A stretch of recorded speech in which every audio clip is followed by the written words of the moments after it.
I think the game has given me a lot of lasting memories of some very good people.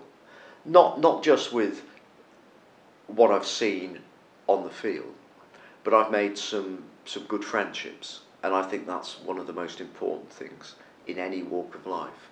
You know, I will always remember some of the people that I've worked with, some of the people that I've had a professional relationship with, and I think I've been quite privileged in that, and that's something which I hope will continue for a few more years anyway. But yeah, I think that's one of the things I will always take away from it, that I have met some extremely fine people. And in the old days, when I first came here in '67, late '67, the summer, the rent wasn't money; it was brandy. Really? You used to deliver a case of brandy to Lord Scarsdale. I went, not so much a purchase, but the most unusual request came from David Frith, who is the author and used to edit Wisden Cricket Monthly, who got in touch with me and said, Sir Don Bradman needs some help in setting up his museum at Bowral back in the early 1990s. Believe it or not, he hasn't got any access to any Wisdens. So would you be prepared to let him have a run of your Wisden reprints? So I said, well, I'll be delighted. So I sent him a run of probably about a dozen, and sure enough, they went on the shelves at the Bowral Museum. Now the interesting thing about that was that, unbeknown to me, Bradman is a great correspondent. So as soon as the books arrived, he wrote back a handwritten letter saying thank you very much and so on. And then every time we produced a new book, so 6 months later, he would then write again, because I'd send him a copy of it, and he would write again. So I've got a sort of a sizable correspondence from Don Bradman, which is one of my prize collections in my memorabilia. Everybody's waiting for me to say, aren't they, really? Because Elmley would be mine, and I'd just have it everywhere, because the story goes, and it is written down somewhere, that the story goes is I made some runs at Elmley 100 on my first tour week, and so to celebrate we went out for a meal because Nina was down there, and we lost our car keys. And so we couldn't get back, and everybody else had buggered off and left us, and we were stuck in the middle of nowhere, and we had to get a taxi back to the hotel. The bloke drove like the clappers, scared me to death, but we had the most memorable day. It was absolutely fantastic, and my daughter was born 9 months later the next year, so we must have celebrated in some style. Well, that's a first for this project. Well, there you are, you see. Well, he played for Sheffield United before the First World War. During the First World War, they played the 1915 Cup final, which was called the Khaki Cup, because most of the crowd were in uniform. And they played that, and he scored the first goal, and they won the match. And so we've got a cup medal, which Sheffield United invited me and the rest of the family to see in 2015, when it was the 100-year celebrations. Morris's background was Lancashire League cricket. He Lancashire played cricket. So he bought some of that into our game. Team. Yeah. Oh, he really did. Morris behind there. Obviously, Lancashire League. I mean, he kept wicket to the likes of Charlie Griffith and what have you. He played at Haslingden. Dennis Haslingden, yeah. His big claim is also he got a stumping off Dennis Lilly. Yeah. I don't think he would Rodney Marsh. No, Rodney Marsh. The other thing as well. You never found out, was Lily bowling gentle cutters? We don't know. We don't know. We were hoping he'd be here. Morris tells a tale that on a Friday night, when they got one of these West Indian quicks playing against them, they used to water the run-ups. So he said he'd seen bowlers running up there and there'd be water coming over the boots on a sunny afternoon. Yeah. Well, the other claim to fame for Morris was he stalked Kevin Hector. Yeah, that's right. In the Butley Cup final on the British Rail Ground. And Gerald Mortimer in the Telegraph. And He Jeff really Humphreys. slated him. And Jeff Humphreys went to town with him over it and Yeah. everything there. But I were captain of the side, and Len Simpson was umpiring. He gave him out. He gave him out. Give him out, yeah. What happened was, the ball went to third man. John, I shall never forget it, because I were at square leg, and I said there, and John Humphreys threw this ball back in, and Morris saw Hector walking off. He went the gardening. wicket. He went gardening up the wicket, so Morris took the bails off, and of course Len Simpson and of course Big headline. they come to me and said, "What's it?" And I said,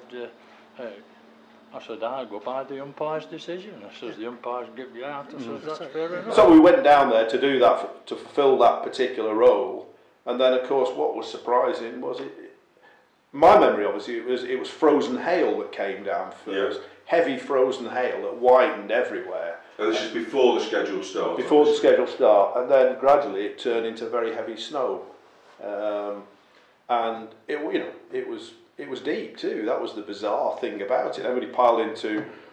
You tended to have the old pavilion, and then there was a tent alongside that, beer tent or whatever it was. You had the score box, you had the main pavilion, but of course everybody sat in the open basically, 1,000 feet above sea level. So how many people turned up? Because presumably players turned up, I assume. The players turned up, and you got your hard card, but we're talking hundreds, not more than that. And there's very limited places under cover that you could go to at Buxton at the best of times, because the pavilion, I've been in the pavilion, it's not much bigger than this, well, a couple of times bigger than the conservatory, but then the snow just lashed it down. It just absolutely lashed it down. Everybody's seen the famous photograph and things like that, the guy in the duffel coat and all that sort of thing. We, from memory, as I say, we got no coats, nothing particularly in relation to that. And I think everyone was just gobsmacked that this was actually happening around us. But from the reason why we were there, the running around, was actually nothing at all we could do. You can't get any of that off with a towel or anything like that. So it was just a case of waiting. And the irony was, by sort of mid-afternoon, it had all gone. And it was the sun came out, and it was a nice afternoon again. And I cycled home later on. So the 2017 Women's World Cup, proud for Derbyshire Cricket Club and Derby in itself to be allocated one of the grounds for the Women's World Cup. My role again for the Women's World Cup was working in the media centre, but also assisting from time to time as a flag bearer for one of the two teams that will be playing at Derby Cricket Club. Very proud to have this as a fixture. Putting Derby on the world's map, especially the opening game. That was beamed live around the world, a sellout at Derbyshire Cricket Club. Very, very proud to be a resident of Derby and a supporter of Derbyshire Cricket Club. And then I made my debut for Derbyshire when I was 17 years old, and sort of got thrust in from that age group environment from the couple of second team performances, and Dave Houghton at the time, I remember Jamie Pike went down on a game. We were raising funds for the academy in the stands, taking buckets around, and I can remember Jamie going down. I think it was against Leicestershire, and I just looked over towards Dave, and he sort of gave me the come here, in a sort of surreal moment from being in the crowd to actually being in the change room, and I didn't go out on that game, but I went out on the subsequent T20 game against Yorkshire, and that was sort of my first experience of the senior side of the game from all that age group experience and the whole sort of pathway through. And of course, my dad had a connect. He was umpire for Ilkeston Casuals, 1945 onwards. When there was, in fact, during the war, I think they were formed during the war by Reg Powers, and my dad was their umpire. Of course, he'd finished playing himself then. Was a good umpire. He used to umpire in what we call the North and South games in Nottinghamshire a lot, so he was a good umpire, recognised. And I can remember an incident, 1945-46, we played with these homemade bats, which sometimes my dad got me made in pattern shop at Stanton, and because he was a moulder at Stanton, a foreman moulder, so he got a bit of influence there. And I can remember we got word that an issue of balls had arrived at Wars from Bass Street.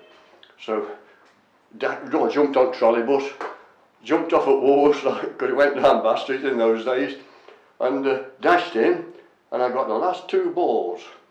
There was these spongy rubber sorbo things that you just drop them on floor and they went about 50 foot up in the air, can you remember them? Yeah. Useless for cricket, but better than a load of rags tied together, you see. I do remember them well. I mean, one of the things that I do remember, it's got nothing in many ways to do with cricket, was playing at Buxton, because I used to travel up, as others did, in their cars, through some wonderful Peak District scenery. And if it was a sunny day, travelling to work and play cricket, which was probably what a lot of people would have loved to have done. I felt very, very privileged that that is where I was going on that day. Your 600th wicket, was that a notable batsman, do you remember? No, I can't remember. Can you remember who it was? No, I can't remember who it was. Who was it? Steve Stubbins, was it? Yeah, yeah. Former Derbyshire. Didn't like to say anything. Yeah, Stubbo. Cheers, Stubbo, thanks very much. I found sort of playing has always been really competitive. I know sort of the ladies, our Denby ladies, when we played in the evening league, we were really competitive, weren't we? We were, yeah. Because we went, we were in the league for 10 years, and for sort of the last sort of 3-4 years, we played really well, really competitive, got a really good team, but we never won the league, so we were absolutely desperate to win the league, weren't we? Yeah. So employed all kinds of tactics, extra training sessions and all sorts, which we eventually did win the league, so the effort was worth it. But, yeah. And I do know that probably out of all the sports, if I was going to work in one and someone said to me, you can only work in one now for the rest of your life, you know, it would be cricket. And I think that's largely because it's been the sport I've always grown up playing. I love it, you know, I love watching it. I am pretty sporty in terms of I enjoy watching most sports, but when you just get the sport above the level of it's your job and you understand it, and it certainly helps with, yes, I don't understand it to the level of experience, you know, I've not played at the level that these guys have, but because there's that extra level of, I understand their tactics, I understand, you know, to a degree, the shots they're trying to play, when you bowl, you know, and that really feeds into just enjoying being able to get stuck in and try and, you know, do your job to its maximum. So if that means that down the line, by getting more experience here, you know, other opportunities develop, you know, in other sort of cricket roles, I think it would probably, that would be something that would be on the horizon. But I feel for just knowing where I'm at and what I want to do, that just getting lots of, you know, development and learning under my belt at this kind of level is certainly the step or the situation for the foreseeable. There's a little story I've written here about Grindleford, about the Maynard Arms, which is still there, and that's where the Australians used to stay when they came, and Bradman and co, and go swimming in the River Derwent. And Keith Miller was there in 1948, and apparently he spent a little bit too long in the bar one night, and as was his wont, and missed the bus to Sheffield, Bramall Lane.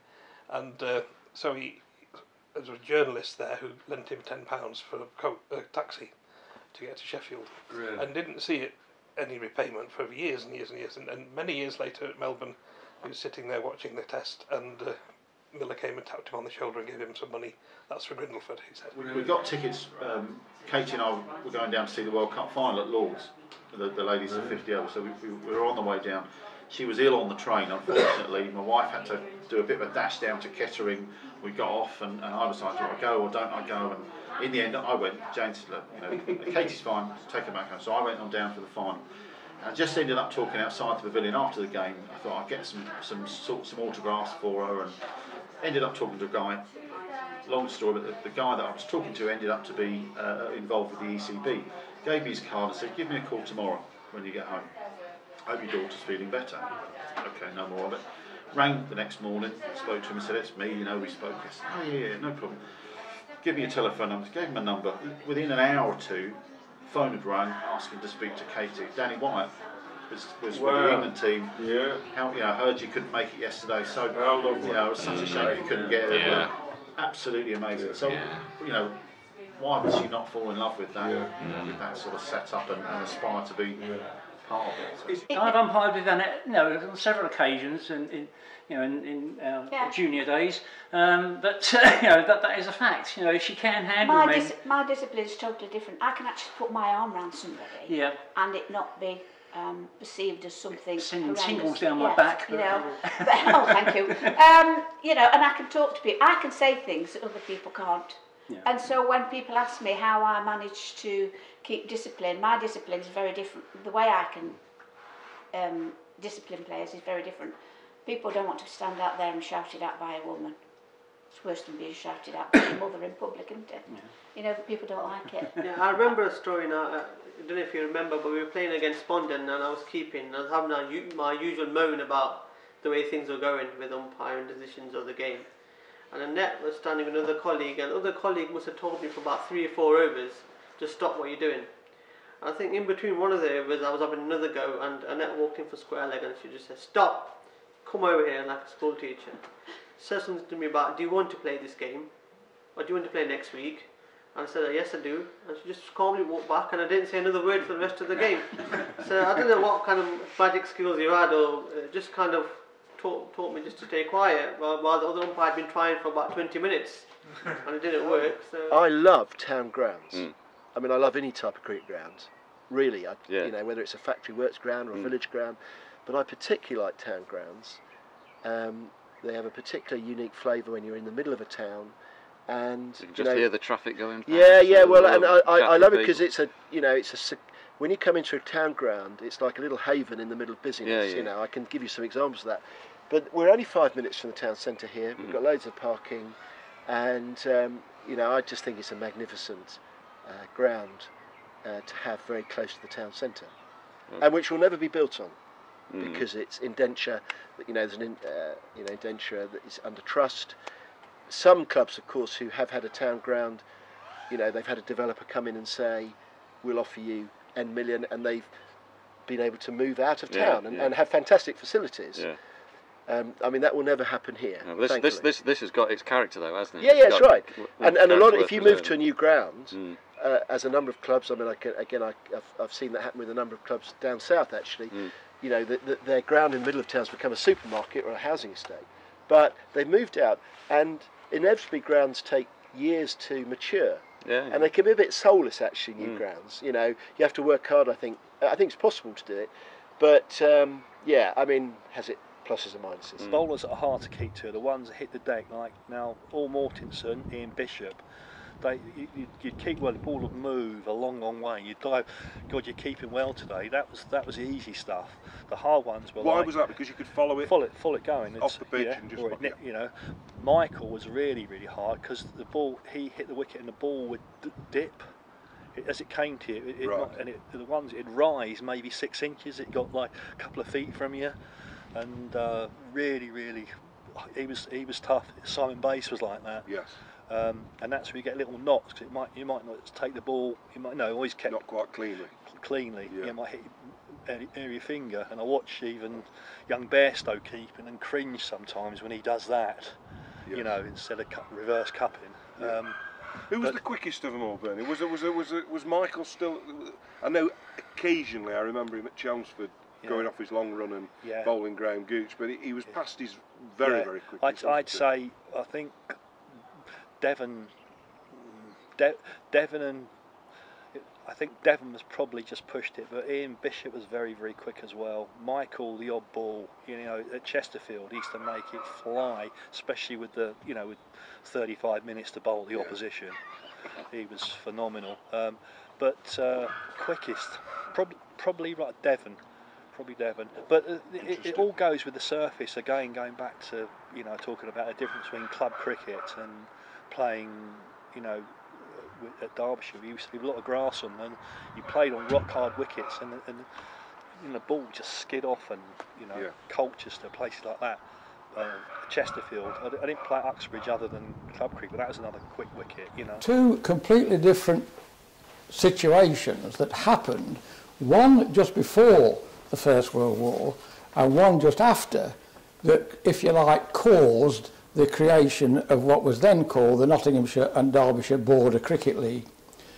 The situation that happened before the First World War in 1913 was that a tram route was laid from Ripley through Codner, Loscoe, Heanor, Langley Mill. These names will be very familiar to people who are playing league cricket now. Into Nottinghamshire, Eastwood, Kimberley, Nuttall and Cinder Hill. And the tram line linked up with an existing tram line that came out of Nottingham to Cinder Hill. So what that meant was you could now ride from Nottingham to Ripley on a tram in about an hour and a quarter. Right. And it linked all these border towns and villages. That was the first thing that happened, as I say, in 1913. And Frank talks in here about he still remembers the games in the 30s, where 1930s, or before he passed away, wrote this, where they used to play Alveston and Bolton, and the entertainment always with the Alveston and Bolton game was a very large barrel of beer. It used to be set up on the hill, under one of the tall trees that they used to be on the ground, and players stayed after the game until, as he writes, all the beer had gone, probably late on Sunday. And he often wondered how the Alveston 11 passed the Chellaston pubs on the walk home when he was walking. In the same article he talks about where he lived in Allenton to get to Swarkston. It was 5 old pence, 5 pennies return from Allenton to Swarkston. That's how he gets it. Our theory or our ethos was that yes, we have a disability. You have to have a disability to play for our club. But forget the disability, at the end of the day we're a cricket club. And we can play whoever we want. So we normally play around about 20 to 22 games a year. Wow. Whereas other counties probably play the 6 county fixtures and they train 5 times in the winter. We train every week and we have 10 weeks of winter nets. Well, basically we haven't got any details of actually when it started. But I believe it's probably sometime in the mid-1800s, probably about 1850, somewhere like that. And we didn't play where we're playing now. We played just over the hedge in the middle of the field called the Slade. And I presume at that stage it would just be a strip cut out in a field and a grazed out field. And but the first record we've got of anything substantial was in 1910. When the team won the Burton District Cricket League, and we've got a photograph of that, and it's they're all dressed in whites and look quite respectable, so it's obviously quite a well-established club at that time. But that would be just before the First World War, so obviously things had fallen into abeyance during the war. And in 1921, they actually moved the ground to the Grange where we're actually playing up to today. We do, because that feeling is unique. It is a unique feeling. You cannot replicate it in any way. To come to the end of a campaign and win it in front of a crowd who were cheering you on and being there, and they rushed onto the field, didn't they? And I remember getting picked up and carried off. And fortunately, it happened again a few years later when we got to the B&H final. I was out there with Johnny Morris when we knocked off the runs against Northants and against Curley. So got that same. It was the same feeling that day, albeit we hadn't won it, but we got the Lord's final, which was, In fact, actually, when I was playing regularly, I was probably better off than the cap players because we used to get. They were on a contract, such as your Les and Cliff and them. Myself and any other player who wasn't capped used to get match money. Right. So I mean, at that time, if you played 2 games in a week, I was getting £16 plus expenses. Right. When I was on the staff, I was only on £6 a week. Yeah.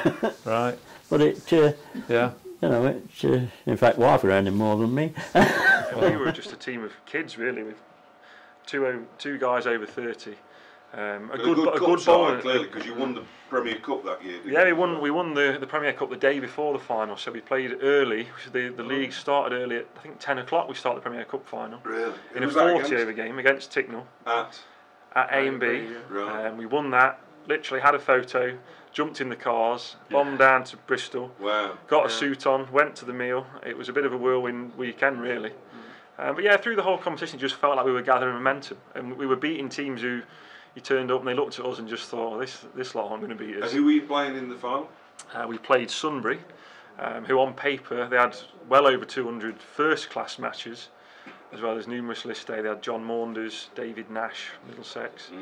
Adam London, and also Amar Verdi, who hadn't played at that time, but he's now England Lions and Surrey. So that they had a star-studded team, and they were all late 20s, early 30s seasoned cricketers, and they watched us warmed up, and you could just tell that they thought they'd beat us. It was, we were messing about playing head tennis. Didn't look that serious of a bunch. Even though we didn't take it that seriously. We didn't look nervous.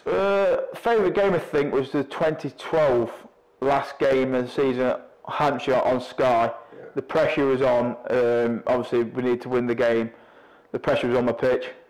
I needed that to perform for Derbyshire. So when I sat down at the end of that fourth day, I was in the dressing room before the players was on the Budweiser and stuff celebrated. Because it had been a long season. There was a lot of pressure on. When it rained, we need to get these back on. So it seems that a lot longer season. The most unfortunate one was Peter was batting for the second team in his dotage, and our opening batsman got hit on the head, knocked out. That was Phil Froggatt. Phil Froggatt, and the umpire said to Peter, "You ought to go and have a word with him. I think see how he is." So Peter took his gloves off, put his bat down, walked down to the batsman. "Oh, you're all right, Phil. You're all right, Phil." Their captain, in the meantime, got the ball thrown back around the field because Phil had come off his head. And ran him out at the umpire's end. You see, whereupon they appealed. Now the umpire said, "Go down there, Peter." He said, "Oh, you're out." Well, there were people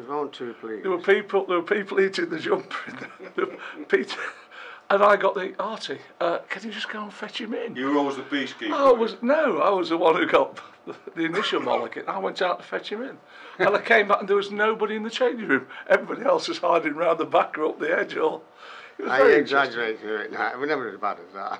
Well, I believe every word you tell me. So what was the attraction of bringing your children here? Did they come to you and say, "I want to play"? No, we when Archie was really little, so before we even had Daisy, we came down to the park a couple of Saturday mornings and we saw all this going on. I mean, Archie was only 4 at the time.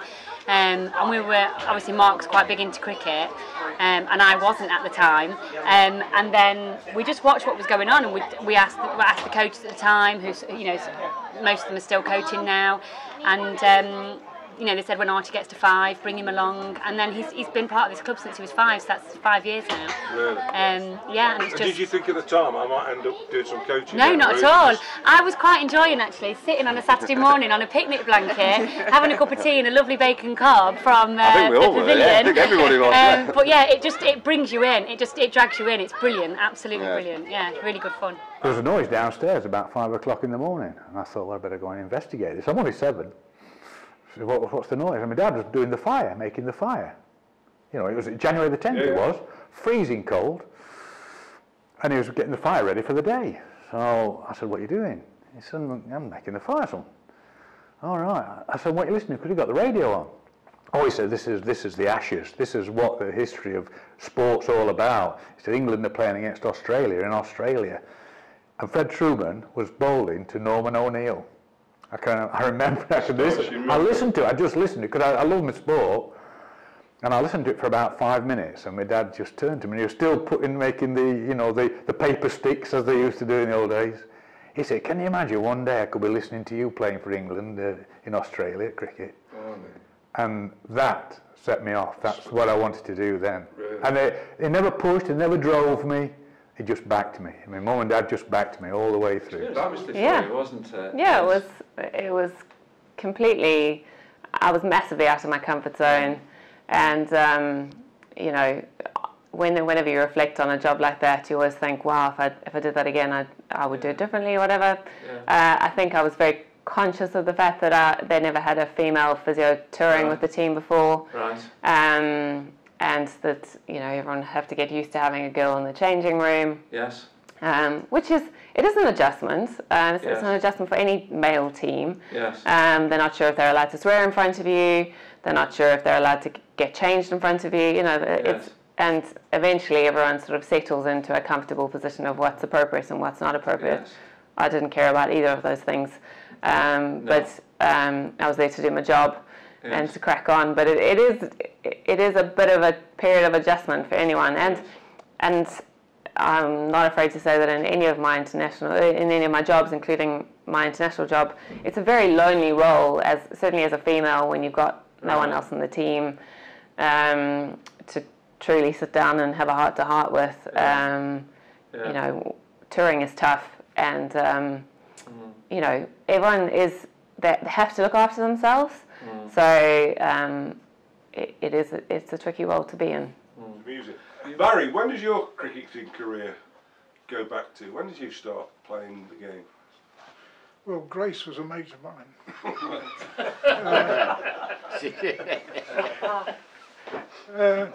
I started playing at 4 at boarding school. Right. Club cricket, I started playing when I was...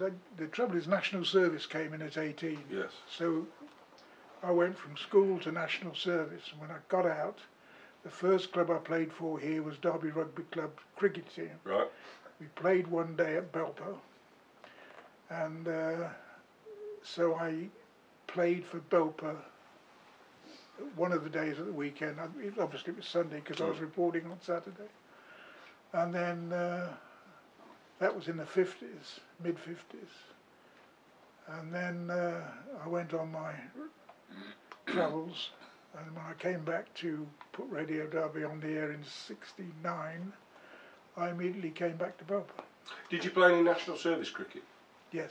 Which branch of the services were you in? I was in the army and I played in Malaya. Did you? I played for combined services in Kuala Lumpur and against and Rutherford against Tonga. Right. And there were little teams from New Zealand and Australia coming over to Malaya, so I played in Kuala Lumpur and Penang and Kuala Kubaru and various places, Singapore. Oh, yes, well, John died at Ypres on his first day of action, and this room, the John Howe room, was built in his memory, funded by his mother, and was refurbished 2 years ago by current members of the family. He was reckoned to be the finest schoolboy player of his generation, and almost certainly would have gone on to play for England. In recognition of his great deeds for Repton cricket, there is the John Howe bat. Boards are here going back to many years, and it is awarded to the player that the members of the first 11 think has made the biggest contribution during that season. More often than not, it's the captain, but not necessarily so. And we noticed some luminaries on there. There's Donald Carr, there's Guy Willett, Dick Sale, Charles Fry, Richard Hutton. Then the current sort of players, you've got Ross Whiteley, Tom Poynton, Chris Paget, who all in recent years have played for Derbyshire. Okay. We've also got here a cricket bat. It says on it Uppingham, 1873, F.S. Richardson. So this is obviously a piece of memorabilia, and I noticed there are other bats as well that we've got in this pavilion as well. Yes, there's a bat in the cabinet over there that was C.B. Fry's. Richardson, I think there are probably about 4 generations of Richardsons who have all played in the first 11 cricket. I know the latest generation, so I suspect that's possibly their great-grandfather. Okay, thank you. And then a cricket ball, Repton School bowling average 1881. So presumably that would have been given to a boy for some achievement. It must have been given for some distinguished bowling. I notice it's not going to reverse swing. It hasn't had any treatment by the looks of it, but yes, that would have been somebody who's performed a distinguished bowling achievement? Didn't start again at Chesterfield. I started playing young at Brimington until I went to Bolsover and played cricket with Ben's granddad. And at the time I was playing for Derbyshire Colts, which would be the under-19s. And Pete Bedford at the time was my captain, and he was playing here with these two, and he says, why don't you come and have a game at Chesterfield? And my biggest worry was I going to get a game? He said, well, come and find out. So I finished up probably 83, playing at second team under David Forbes, I think. And then just Clive took me to one side one day and he said, one day you'll get a game in first team. But you've got to hope somebody dies first. It's not so much writing about them, but they've all got an interesting story to tell. And there's nothing beats sitting listening to a cricketer speak, you know, as we can all relate to. Kim Barnett on the boundary edge at Queen's Park, or Bob Taylor, anybody. And they've all got a fascinating tale to tell. And I think it's going the other side, that white line, because we'd all love to have done that as boyhood dreams of opening for batting for England, but never getting further than Wengrove's recreation ground. My first memory of watching Derbyshire, well, apart from when I was a little nipper, I remember seeing Bill Alley playing for Somerset, which must have been in the late 50s, early 60s. But the abiding remembrance is when Derbyshire played Sussex in the old Gillette Cup semi-final, and Derbyshire didn't get many, I'm going to say 120, 140, and there was some wag on the bank side, and John Snow was bowling, and the shout came out, bring on the fast bowlers, because at the time, of course, Derbyshire had got Harold Rhodes and Alan Ward, and Sussex had only got John Snow, so that was quite something. Watching Derbyshire away from home, we went to Pontypridd one day, and it absolutely hammered it down. After I think Derbyshire batted first. I'm not quite sure now, but we gave it up, and we drove up the motorway, virtually floated up the motorway. It was absolutely hammering it down. And got home at night, put the television or whatever, and they'd started again. And Vivian Richards was playing for Glamorgan that day, and it was in a park. I think it was Pontypridd. So that was another one. And then a few years ago, we went to Scarborough, and that was the match that Mark Footit was taken off for bowling a beamer, and they took him off. And we'd parked in the park and ride. So, park your car, get on the bus, take you to the ground, smashing. At the end of the game, and I think we lost by 10 wickets or something daft. At the end of the game, they sent an open top bus to pick us up, and we were upstairs, absolutely hammered it down. And I got back to the car and literally stripped off. I'd got some spare clothing in the boot. My partner, she had to strip off, and she travelled home in a car blanket, and I'd got just a pair of joggers and a t-shirt on. And it's things, nothing whatsoever to do with cricket, but they're the sort of things that you remember. So what was your first association with Denby then? Scoring. Really? Yeah. What year would that have been? About 48, 50, something like that. Really? So you're just a kid? I was just a kid, yeah. But if you scored, you got your free tea, you see. And we used to score on board, didn't we, mate? So when was your first? 1953, I think it was. Yeah. And you? Before I left school. Oh, it's a little bit more complicated in my case because I didn't join Denby till 82. Right. After I'd finished playing. And I did start as a scorer to Worksworth's second 11 in 1946, first season after the war, and then scored for the first team, and a year later was playing Worksworth's first team cricket. I played with Cromford in the 1950s and Riddings in the 1960s, but I joined Denby in 1982 purely and simply to get a pint at the bar when the new club was opened. Probably my dad, really. My dad and uncle, so Dad's Phil, Uncle Mick, they played here since, well, I think my dad had his first game when he was 10. Really? Alongside your dad. Those both played together from 10 and 11, played in seconds, and after about half a season or a season or something, we played in first team. And it was when sort of Denby only had 2 teams. And just remember, I think the morning, apparently the day I was born, my first visit was here. Really? Not home. So my mum and dad brought me straight here. Which is same with Harry, same with Dan's son. Really? So there's a bit of a theme family sort of tradition going on. But yeah, it was just being here, just every midweek night. Not even usually just a bat and a tennis ball, watching our dads play on a Saturday, and then being bored through the winter. Cycling around Queen's Park as fast as we can. Yeah, just. From a spectator's perspective, you always seem unflappable, is one of the words I would use to describe you.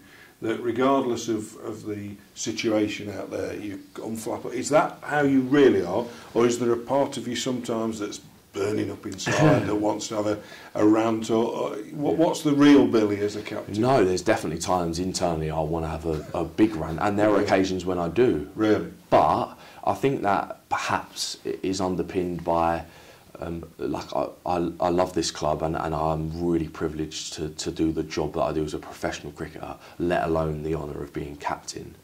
But in the grand scheme of life, I believe cricket is only a very small dot on that canvas, and as long as I give my best day in, day out, I can't do any more than that. So that perhaps is why I'm usually unflappable. I love that we played at Chesterfield until the day I'm dying, you know, because that's a fantastic ground.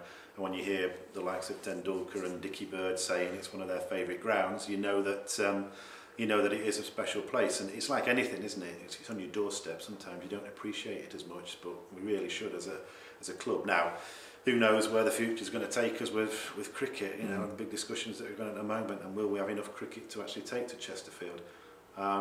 Which is why I'll always go on a Saturday afternoon and sit and watch Chesterfield Cricket Club play cricket whenever I can, because you just got to get your fix of the place. It's fantastic while you can enjoy it. I hadn't really played much cricket back then. I started playing for Newark about 5 years ago, and just before that I played for Nottinghamshire disabled team, but they kind of moved away from the direction that we were capable of playing at, me and my brother Callum, who also plays here.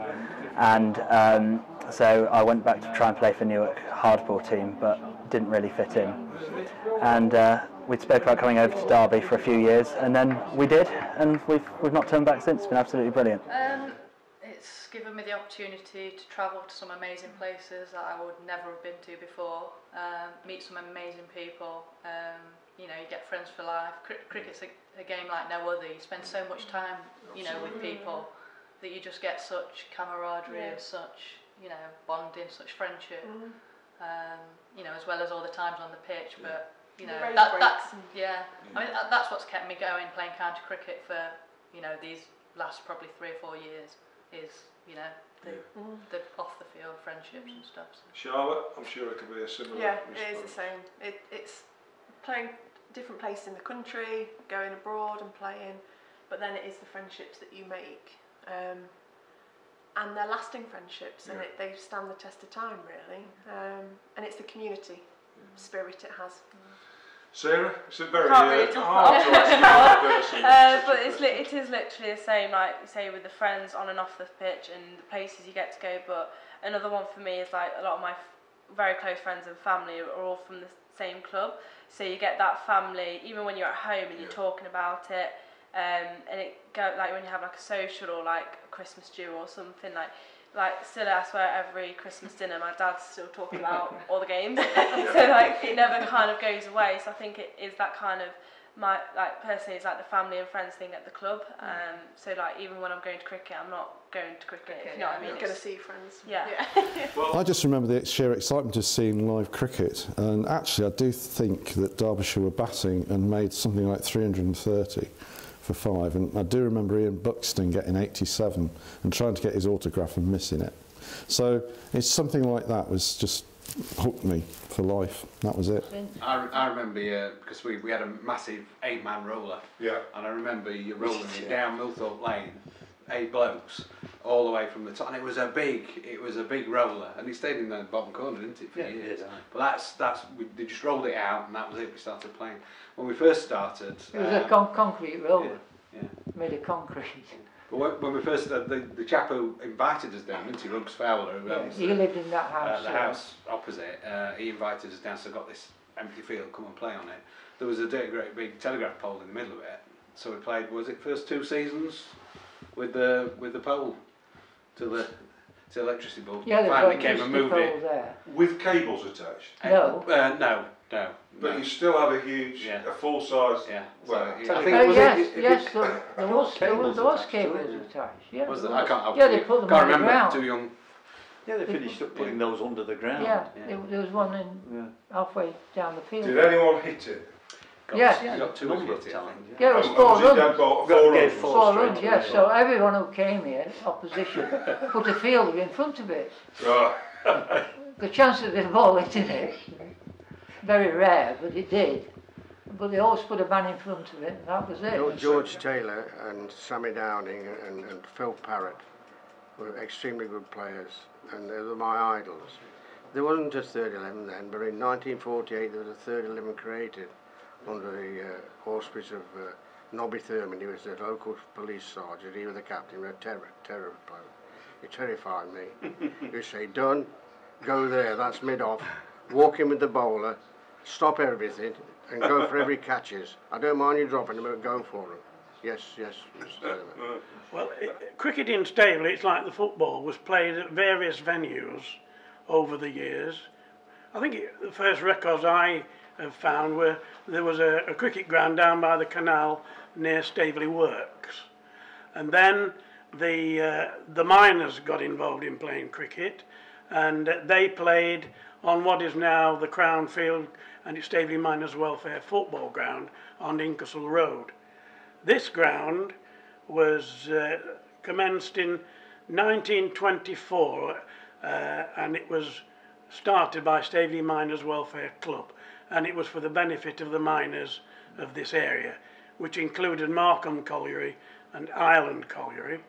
And that ground started building it in 1924 and was completed, ready for the Staveley Miners Welfare Cricket Club to start playing on it in 1926.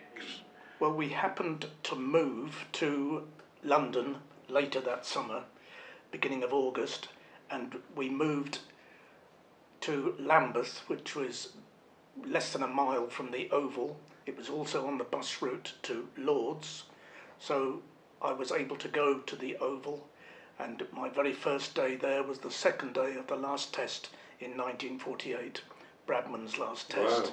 And I missed his innings by not having gone on the first day. So I never saw him actually on the field, although I can say I was present on the ground when he was. The last celebrity behind up here was Red Rum, the horse. Really? yes, he was up here, Red Rum was, yes. And what was Red Rum doing? Well, he was brought by his trainer, and we had a... So this is Arthur Fisher's doing this. Yes, this is... Arthur Fisher was then the president, I think, of the club. Yeah. And we used to have this thing, a donkey derby. It was a fundraiser here, and it was a regular thing. And Six it did donkey races, six donkey races. It was a regular thing for a number of and years. And then Red Rum decided to come.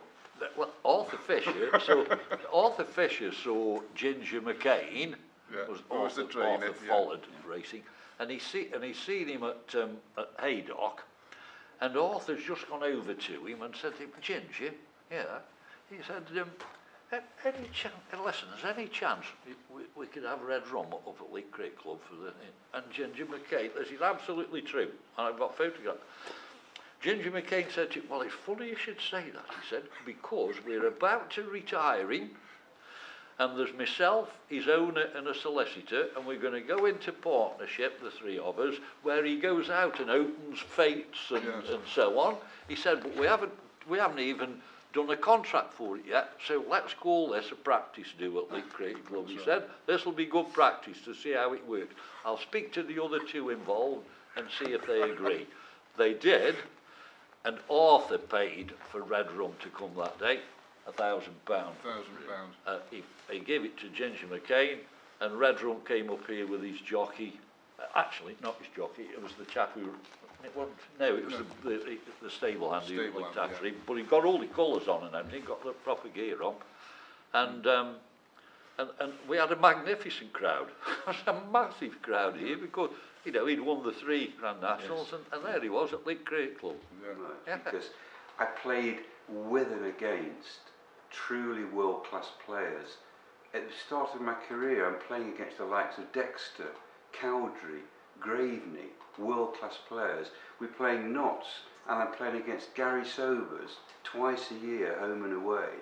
And I'm exposed to truly great players, and that to me was a privilege, and I look back at it as a wonderful experience, and I guess, yeah, I look back at it with a lot of pride as well to have been around in that era. I mean, Eddie was a good runner, to be fair. Eddie he was a distance man, he was a chunky chap. Did he run from the front?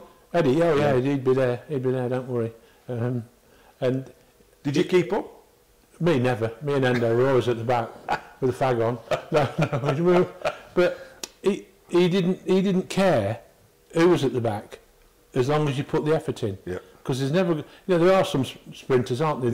I mean, like Boris was like Nijinsky because he was a thin lad and he was a distance runner. Yeah. Whereas, you know, I mean, you won't believe this, Dave, but I was probably one of the quickest over 100 yards. So the ground was very open.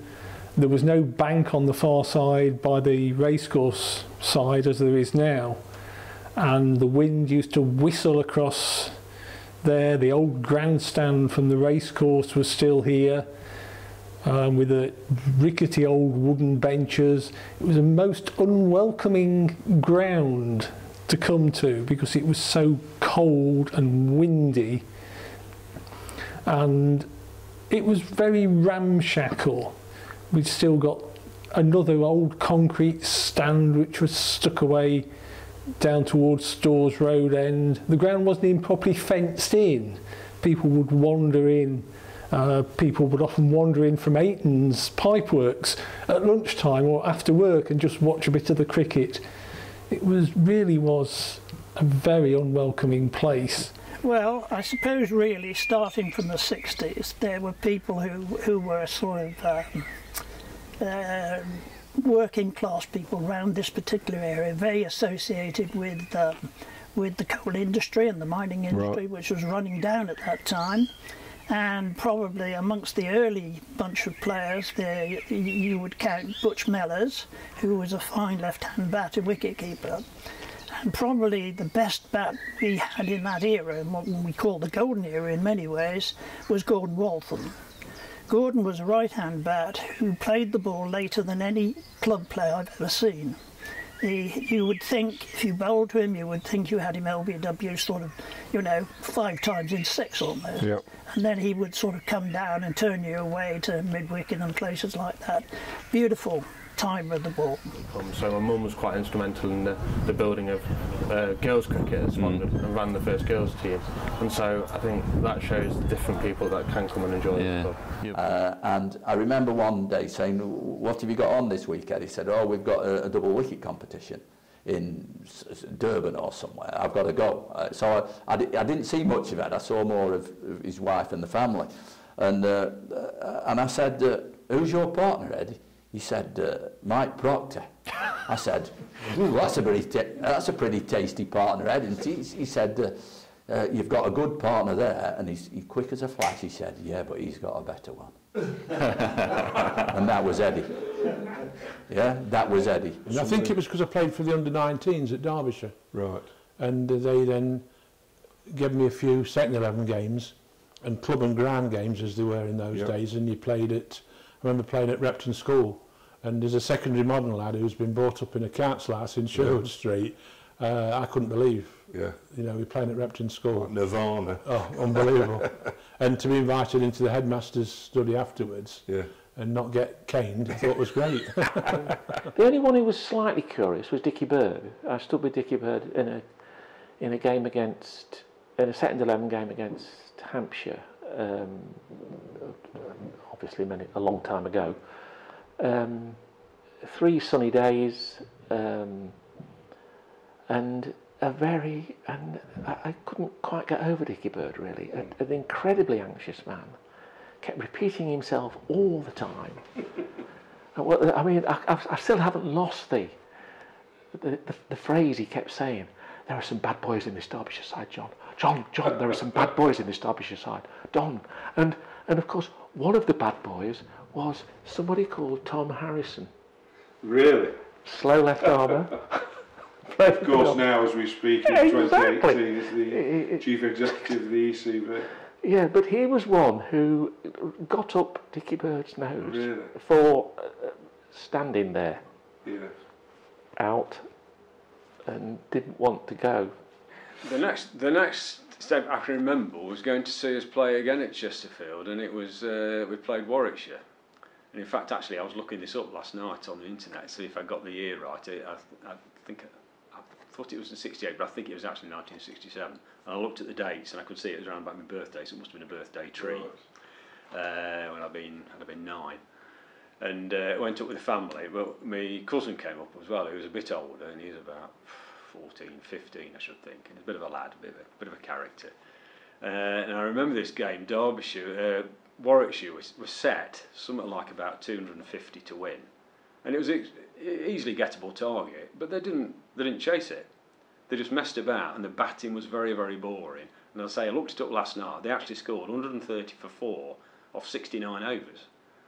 So they were going at an unbelievably slow rate, and the crowd were getting more and more irate about this slow tempo batting. You know, there was no entertainment whatsoever. And somebody was out, and I can't remember who the batsman was out, and my cousin got absolutely fed up with this. So I'd take my bat up, and I was playing with my dad and my brother. And he goes, hang on a minute, and he grabbed my bat, and he sort of, when the next batsman was supposed to be coming in, he went out, he sort of strode out carrying the bat, pretending he was the next batsman in. How far did he get? No, he got fair way in, but my mum was there, and she was calling, come back, what are you doing, come back, the crowd cheering and that, you know. So I don't remember too much more about it other than the fact that Warwickshire were extremely boring. And we get a lot of interaction actually. We very rarely see figures, but I can tell you that the game between Yorkshire and Derbyshire at Chesterfield last season, but apart from finals day, and it was the only game on that day, I know, on a Saturday, it had the most requests for the online stream of any T20 game last season, which I nearly fell off the chair when I saw the figures. In the country, any of them. Now, whether that's because it's Yorkshire, big following, whether it's because it's Chesterfield and people from Derby thought we can't go, all the tickets were sold, and there was no stream either. There was no television stream because it was at Chesterfield, so we were like the sole information. But yeah, so I mean and that's very gratifying to know that people are actually tuning in. Absolutely, well, that's what you're there for. Yeah. Fletcher and Stuart, which we can mention because from Frank's article, and you'll see it up on the present walls and pictures of the West Indian connection we had when in the late 50s or mid 50s there were about 5 or 6 Barbadians from West Indians came over to work at Fletcher's. And a guy called Charlie Ballington, who passed away quite a while ago now, worked there. And some of these guys were cricketers. And he bought 5 or 6, and I'll just read through up to Sportston. Please do. Names of Ashby, Frederick, Johnson, Hudson, and the Alexander brothers, and another gentleman called Mendes. But the name there which will stand out to Derbyshire is Laurie Johnson. Because Laurie Johnson started his cricket in this country at Swartston. He'd already played a couple of games for Barbados. And he came across, the reason why they all came across to Fletcher's is because they were all in the sugar manufacturing industry and were learning the engineering of the machines. So Fletcher's were manufacturers of those type of machines. So they all came to spend time over here, and they were sent across with their work. And some of them obviously went back, but in the case of Laurie Johnson, he then came back to play cricket with Derbyshire. Yes. Well, I'll tell you about the pavilions if you want. Yeah. Because, I mean, Derek, you can remember the very first one, can't you? The little diddy thing in where you put the covers now. Yeah. Well, then we bought a RAF hut from Watlow, wasn't it? Yeah. Nissan hut, wasn't it? And we brought it up, but it was 12 foot wide. How did you get that here? It came up on my tractor and trailer up Bath Street, 12 foot wide. Really? Yes. And we delivered it then. I bet you got some funny looks, didn't you, Richard? Yeah, but there wasn't much traffic about them. What year would this have been? When was that, Derek? It wasn't... 50s. And this and up going up Bath Street behind the tractor. Yes, it was... it did certainly get some interest. With the players sitting on top so it didn't bounce off.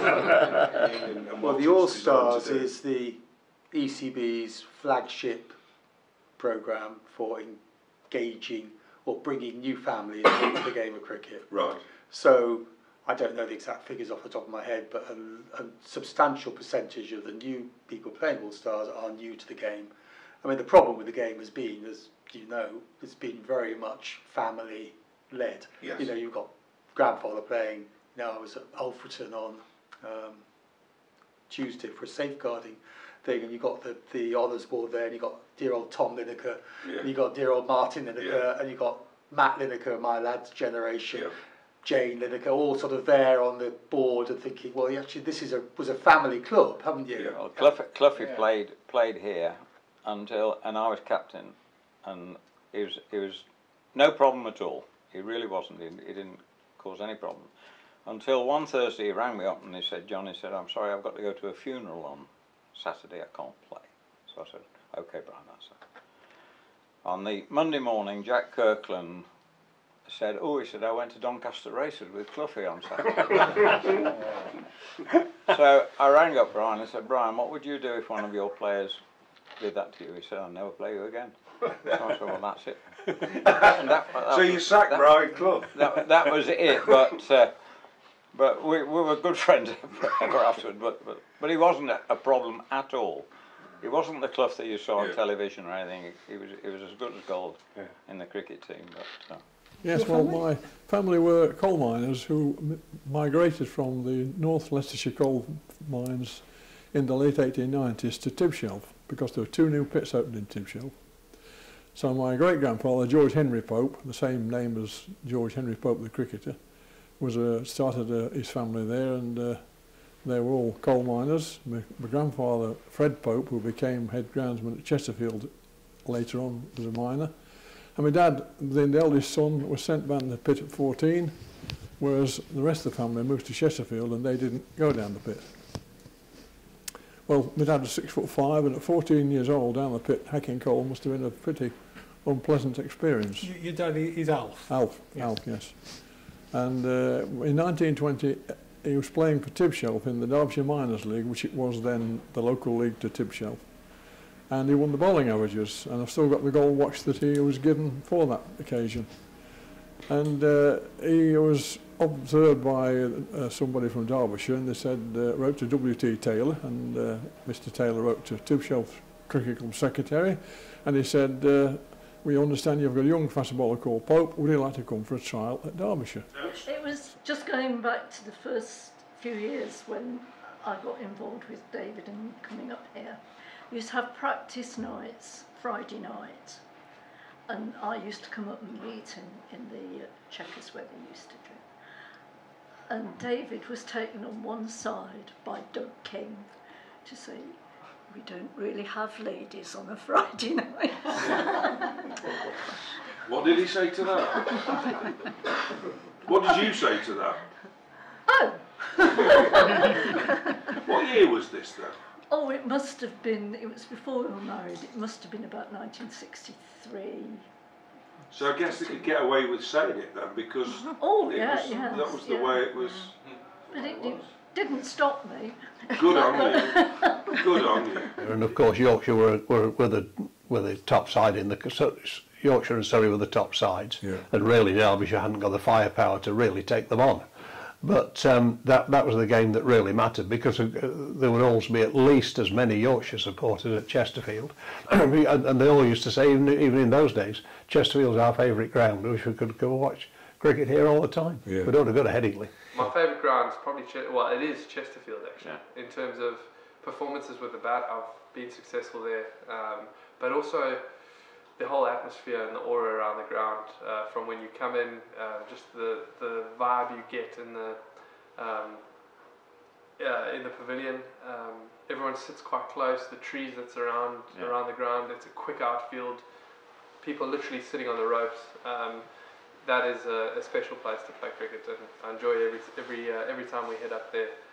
July, August time. It's special to go for the weekend at Chesterfield. We didn't have like a junior section, did we? No. But what we tried to do was to get any youngsters that came along to play in the Sunday side, so they get a feel for playing with adults and for just enjoying the game. And I think we did that, didn't we? Because when we've done that, we kept them, didn't we? We had a thespian, didn't we? And Dave Fredrickson. Yes. Yeah.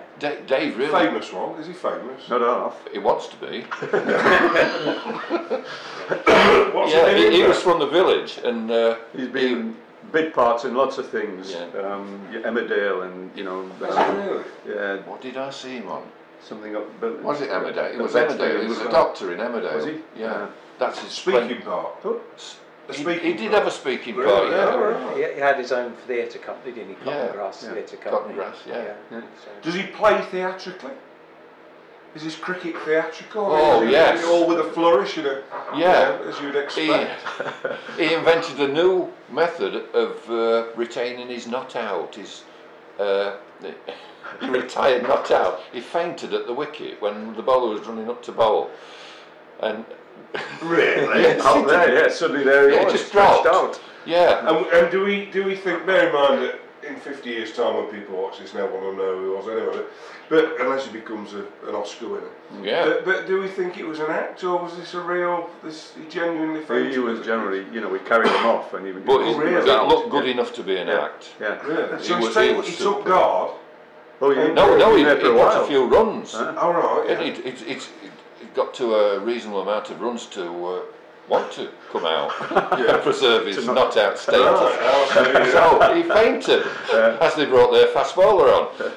But we carried him off, and he started opening his eyes, and one of the guys said, "It's all right, I've seen him do that on Emmerdale." The thing that pleases us, we've had a player that couldn't catch a ball at the distance of a metre. He can now catch a ball at 6 metres. That's the triumph. Not getting to the final. That's nice.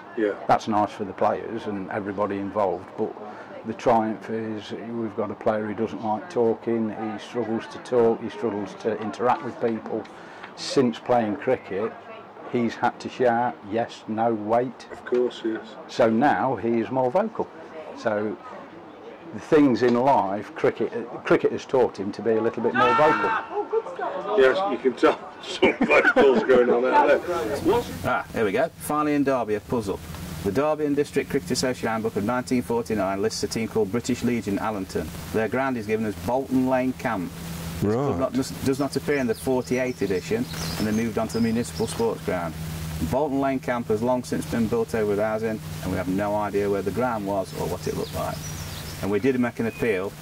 Somebody who might have played on it, but that's the one that got away. Well, in the wisdom, they never actually put the year on them, but this would be about 1968, because I've looked in the score for some of the scorebooks. And this would be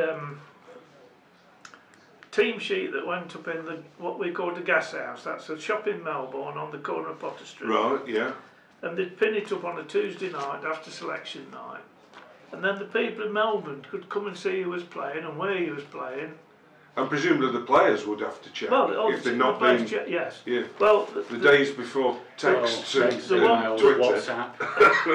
Long before mobile phones, we used to have a postcard or a card through the door.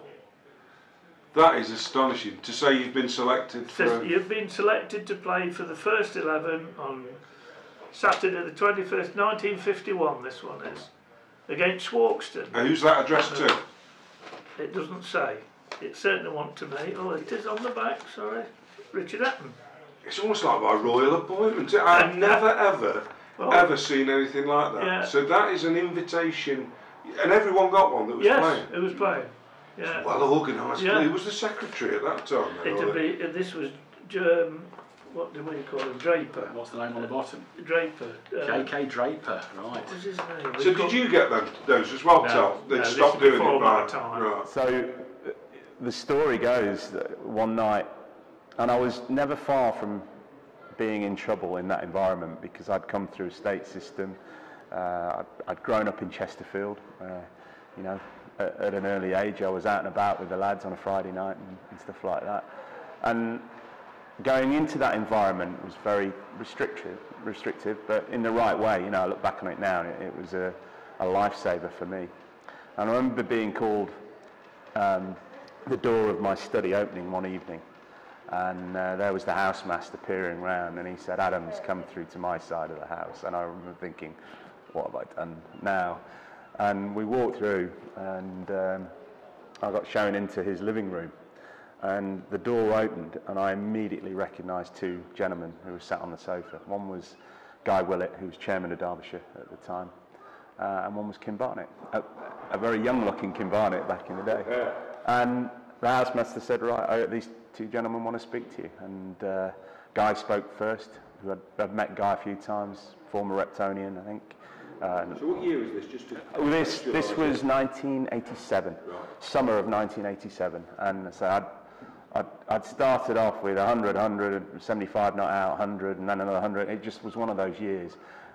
Brilliant weather like we've had this year, fabulous wicket, and lots of runs. And Guy said, "Well, this is the captain of Derbyshire, wants to say something to you." And Kim Barnett sort of said, "Well, we'd very much like to offer you a 3-year contract, and you know, to start whenever you feel, whether it's straight away or you finish your school life and play then." So let me finally move on to some of your playing memories, if you like. I'm assuming you must have played against Gary Sobers. I've got Gary Sobers out. You got him out? Yeah, we had a picture in the Daily Mail, back page. A lad called Roy Jackson, who's a very personal friend of mine, and Malcolm's, who still comes to watch us, played a lot of his career at Ashcombe Park, left army, but he's in the picture lifting me up. He's a big strong lad, lifting me up as Garfield is walking past LBW. But he had hit me for 3 consecutive fours, the 3 balls prior, and I think he tried another one. It's nothing like a Lord's final, really. I think those of us who like to go to the nets early, when you go to the nets and there's nobody on the ground, or very few people, and then you walk back from the nets to the changing room, it just puts the hairs on the back of your neck standing up, really. You can just feel it building and building. And I think when you go out to bat as a 2, if you open the batting, when your crowd go up as you go down the steps again, it's one of those moments where you both sort of think it's what it's all about, and hope to God you don't miss the first stroke ball. You know, it is that nerve-wracking in its way, but obviously glorious in that that's what you play for. But there's nothing like Lord's finals for me. Notts Police, Kimberley, Eastwood Town, all the collieries, Bulwell. Yeah. Fantastic teams. Anybody you fell out with, or did everybody? Peter would struggle to find somebody who hadn't fallen out with, but only in the history, only in the cricketing manner. He went to a special school. He's a lad with special needs, and he was doing a PE lesson one day. He'd never played cricket in his life, and they said, "Let's play cricket." So his teacher chucked him a cricket ball. He'd never bowled a cricket ball in his life, and he bowled a PE teacher out. What age would he have been then, John? He was 15. Right. So he'd never played cricket? He'd never shown any interest in cricket? No, he'd seen it on television and everything else, but he'd never actually played, apart from a bit of beach cricket, something like that, but never played it as a game, sort of, not really. I have actually, and I think the others will laugh at this one, I think it was playing at Southwell in the morning, on a Sunday morning, in the national club competition, and what happened was that neither we couldn't arrange this fixture with Southwell in Nottinghamshire, so we ended up playing on a Sunday morning and having a game on Sunday afternoon as well. And we actually started the game at 7:30 in the morning at Southwell. There were people out riding. There were hot air balloons going up in the morning. It was quite a beautiful morning. It was a lovely morning, and it's quite a country type set over there. What was the outfield like at that time of the morning? A bit dewy, a bit dewy. Not too bad. And we'd hired a bus for the day to go over there, and we played Southwell. They were a good side. They had some good players, including a bloke called Peter Johnson who had played for Nottinghamshire, and that just lives in my memory because, well, we won the game, but it was just the uniqueness of it. The occasion. Yeah. It made the Times newspaper.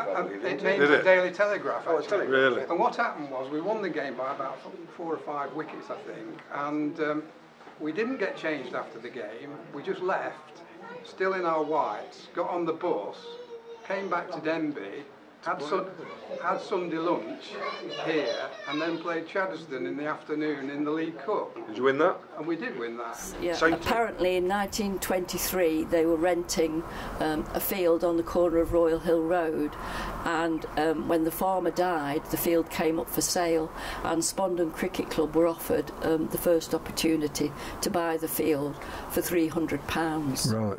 Right. Of course, £300 in 1923-24 was a lot of money to raise, and they discussed it, and there was a prominent chap who lived in Spondon called Mr. J.H. Fellows, who offered to loan the cricket club £300 at 4.5% interest, and that's what happened. So they bought the ground with this loan, and there was 3 particular tea ladies who belonged to the ladies' committee, a Mrs. Walker-Smith, a Mrs. Daly and a Mrs. Benniston, and they spent the next 21 years raising that £300 by whist drives, smoking concerts, singing concerts. A smoking concert? I don't know what a smoking concert is. Is that from the minutes? It's always in the minutes. It's always in the minutes. And doing the teas at the cricket club. And we have a lovely photograph in the pavilion of the 3 ladies who actually, by 1945, had raised the £300 and paid back the loan, and this is why this club is here today. And just stay for a moment with the big names, because obviously Gladwin would have retired from his first class cricket, but when Gary Sobers and Wes Hall were playing North Staffordshire cricket, they were absolutely in their pomp, and you know, did they go flat out as far as you can recall? Well, they were typically professional.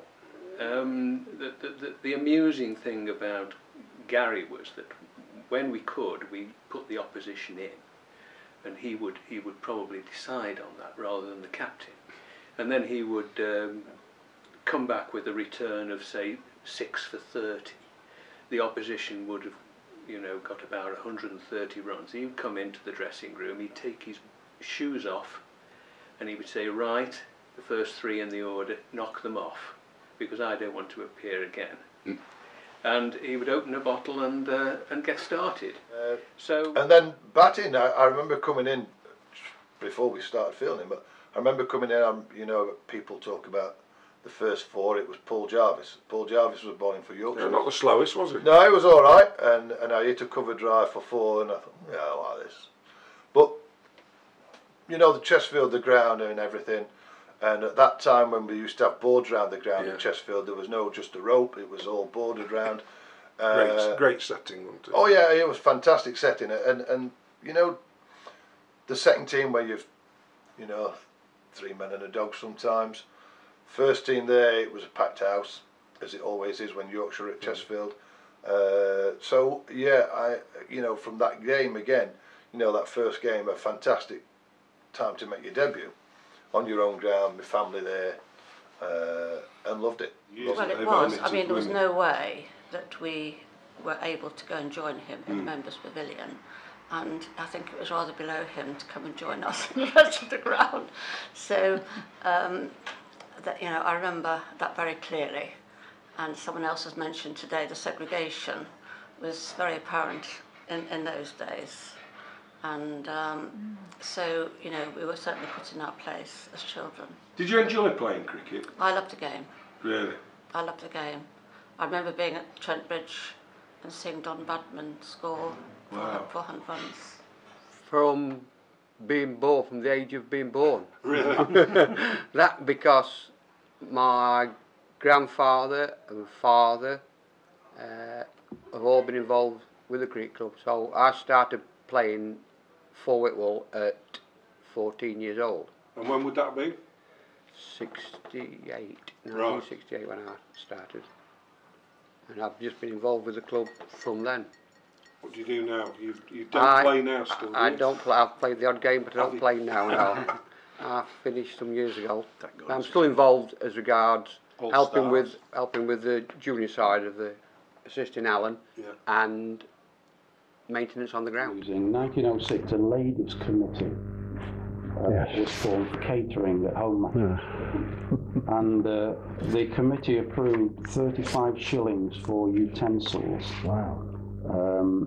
And they had an arrangement with the Square and Compass pub over there for the boiling of water, because there was no provision here to boil any water, so it had to be boiled from over there. Now, they obviously had some difficulties with that, because in 1908, because of those, they approved £10 for a gas supply and a copper, so they could boil their own water here in the Fantastic, Interesting, we have a ladies' committee for the teas, but in actual fact, the first dinner to which ladies were invited was in 1954, so it took them a while to get there. Yes, that's probably part of the course, I suppose. But Fred Rumsey was playing for Langley Mill, and it was only 2 or 3 years after he'd finished and opening the bowling with England that we played against him. He was rapid. You got any runs? I got one off him, which is the best one I've ever scored. But yeah, he was good. What I remember about Rumsey, I was a front foot player, and he was a bit rapid. And he said to me, and I was lunging ball. He says, "I shall not bounce you. Play off your front foot." Really? Yes. And I thought, well, because he's a kid. And how many runs did you get, David? Oh, I can't remember that, but I can remember his one. I can remember hitting for a straight 4, and he said, "Good shot." And next one, I thought, because it's for a lot of the times as well. I was doing, as you well know, I was doing the photography as well. So you can't do that from the press box. So that gives you a perfect excuse to get out and spend time out there. But you should always spend time just walking around talking to people anyway. I think it's part of the joy of county cricket that you meet up with people. You don't know their names necessarily, but you meet up with them and you find out what they've got to say. You listen to them and often make your mind up that they don't know what they're talking about. Sometimes, lots of times, they're great company. The final one, the one in the 80s, they were starved back to work basically. Mrs. Thatcher and Mr. Scargill didn't see eye to eye on certain things. So with that second one then, you talked about starved and back to work, because clearly people were struggling for money. So that must have had an impact on. Oh, it did. It had an impact. They mind everything else. It must. I'd actually left Shirebrook at that point, and I was playing at Blackwood. I do remember one of the guys telling me of an instance where Shirebrook were playing one of the Notts teams, I think. The Notts teams never came out on strike en masse. They carried on working, all of them. The Derbyshire ones, it was sort of half and half. It were less than that. I don't know, 1 or 2% carried on working, the rest came out. through fear of reprisals in a lot of instances. And there was one, and I can't remember who it was they were playing, Shirebrook. I talked to one of the guys who actually took part in it. Halfway through the game, some of the local lads from the village who weren't involved in cricket particularly came up just to cause some aggro with the Nottinghamshire team who were all working. Must have been Thorsby or Clipston or one of those, Ollerton or could have been any of them. And they ended up, two of the lads who were playing for Shirebrook, who carried on working, chased these guys in the middle of the game off the ground with a stump apiece and chased them down into the village. And they knew them because they'd grown up with them. And I think eventually they got their revenge away from the cricket ground, sort of thing. But that was just the only instance I ever recall where the two sides came to blows on a cricket field. Well, certainly as far as I was concerned, because I was very much new into it. Yes, I played at school, etc. But to play in the league with Aston, it was a very exciting time, certainly for me, because I like to have a swing of the bat, and I did connect quite a number of times, and of course I was out first or second ball, having scored quite a few, but they were good times. And the reason it was probably so was because at the time, and Leo and Michael know this, that the history of the club has had a checkered history, shall we say. And because the second team had formed when I started playing, it was all local players. So they're all village players, and I think that was the essence of what is now being achieved today with everybody here. So that was really the great thing, because as we all know, it's great after the game to have a beer and have a chat, etc. But a lot of people wouldn't drink because of driving, etc., and they used to clear off. But because everybody was a village, it was a very social thing. Right. I mean, I came here and played cricket, and then I gradually found myself sort of the groundsman. Oh, right. I liked that sort of thing, and I packed up and continued to do the wickets along with Gordon Hancock, who's not with us anymore. You're still doing that? Oh no, right. I haven't done it for quite a long time now. You brush up and mark out though, John, don't you? Well, I do that at tea time. Nobody retires, do they? It doesn't matter who you talk to. Nobody ever retires, do they? But the thing that strikes me now is, compared to say 25 years ago, the amount of equipment that there is available. Yeah. I mean, when I started out there, you had to riddle your own topsoil. Yeah. We had a big riddle which we used to lean up. We got the soil delivered by a lorry, and then we riddled it all, put it in the shed, and then when we were doing the actual top dressing, we used to then barrow it all out and put it on and lute it on. Now we've got machines to do all this, and it's and cows cut the grass. Well, yes, and the gang mowers that were there. Fortunately, we did have a Ferguson tractor, which was an absolute boom. But the original gang mowers were small, and when we used to go in and out of those humps and hollows, they used to fold over on themselves because they were so light. So we bought a second-hand set from Erie-Wash Valley Golf Club of proper gang mows they used to use for the fairways, and then we're able to get the ground really down and short and the grass looking good. It didn't take very long in terms of years, but after a couple of years we got the grass really looking good and everything. In the end we needed two balls, and then managed to, unbelievably, it went through the offside, through the covers on the offside for 2 to win, and he never did bowl me bounces, which I was eternally grateful for.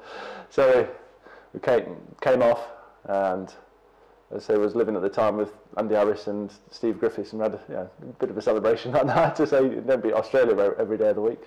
And it was the same, and then the morning after there used to be a TV programme called The Big Breakfast, and we sort of hungover watching that sort of thing like that. And it was the day then Baby Spice fell off some platform boots, and then the next story on was when the Spice Girls were incredibly famous, and then the next story on after that was me hitting the winning runs against Australia. So on The Big Breakfast. On The Big Breakfast, yeah. Johnny Vaughan and Denise went out and we were saying this, not saying this little lad from Derbyshire was beating Australia, but something like that. But at a later game, I remember Bill Edrich being out early on in his innings when we were playing Middlesex, and he stormed off the field. I think he disagreed with the umpire's decision, probably. He threw his bat into the pavilion. It went across the table and straight out of the window at the back, much to the amusement of everybody and the embarrassment of, I hope, Bill Edrich. I mean, there was something about collecting autographs as well was really important. And I remember once Somerset were playing here and they lost balls in the old stables. Yep. And one of them said to me, if you can get us some balls back, I'll get you all the autographs. And I've still got them. You know, all the Somerset side of Harold Stevenson, and I think it's like what it was. I can't remember the names now, but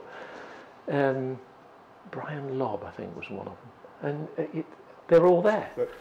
Trying to go back further and further and further and further, and we've not found anyone who saw horse racing take place on the ground here at Derby. But I understand that you did, although as a very young man. Can you just tell us about that? Yes, I was taken my dad was never a gambler, but he liked to watch the horse racing, and my grandfather did too. So we used to go and stand on, there was an iron railing all the way down there, down the Mile Straight, and it had spikes on. A terrible thing to have near horses.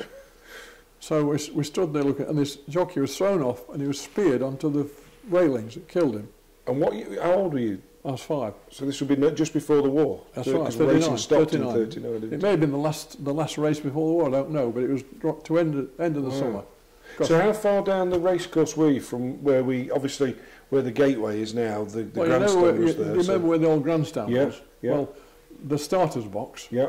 Well, just across from there was the width where the horses ran, yeah. And then this iron fence all the way down with spikes on top, right the way down as far as you could to the end of the cricket ground. And you just saw a jockey thrown up, and I got his whip. His whip came and I picked his whip up. I think game changer is a really interesting phrase because it goes way beyond just changing the flow of one game. I think Adrian changed the game forever.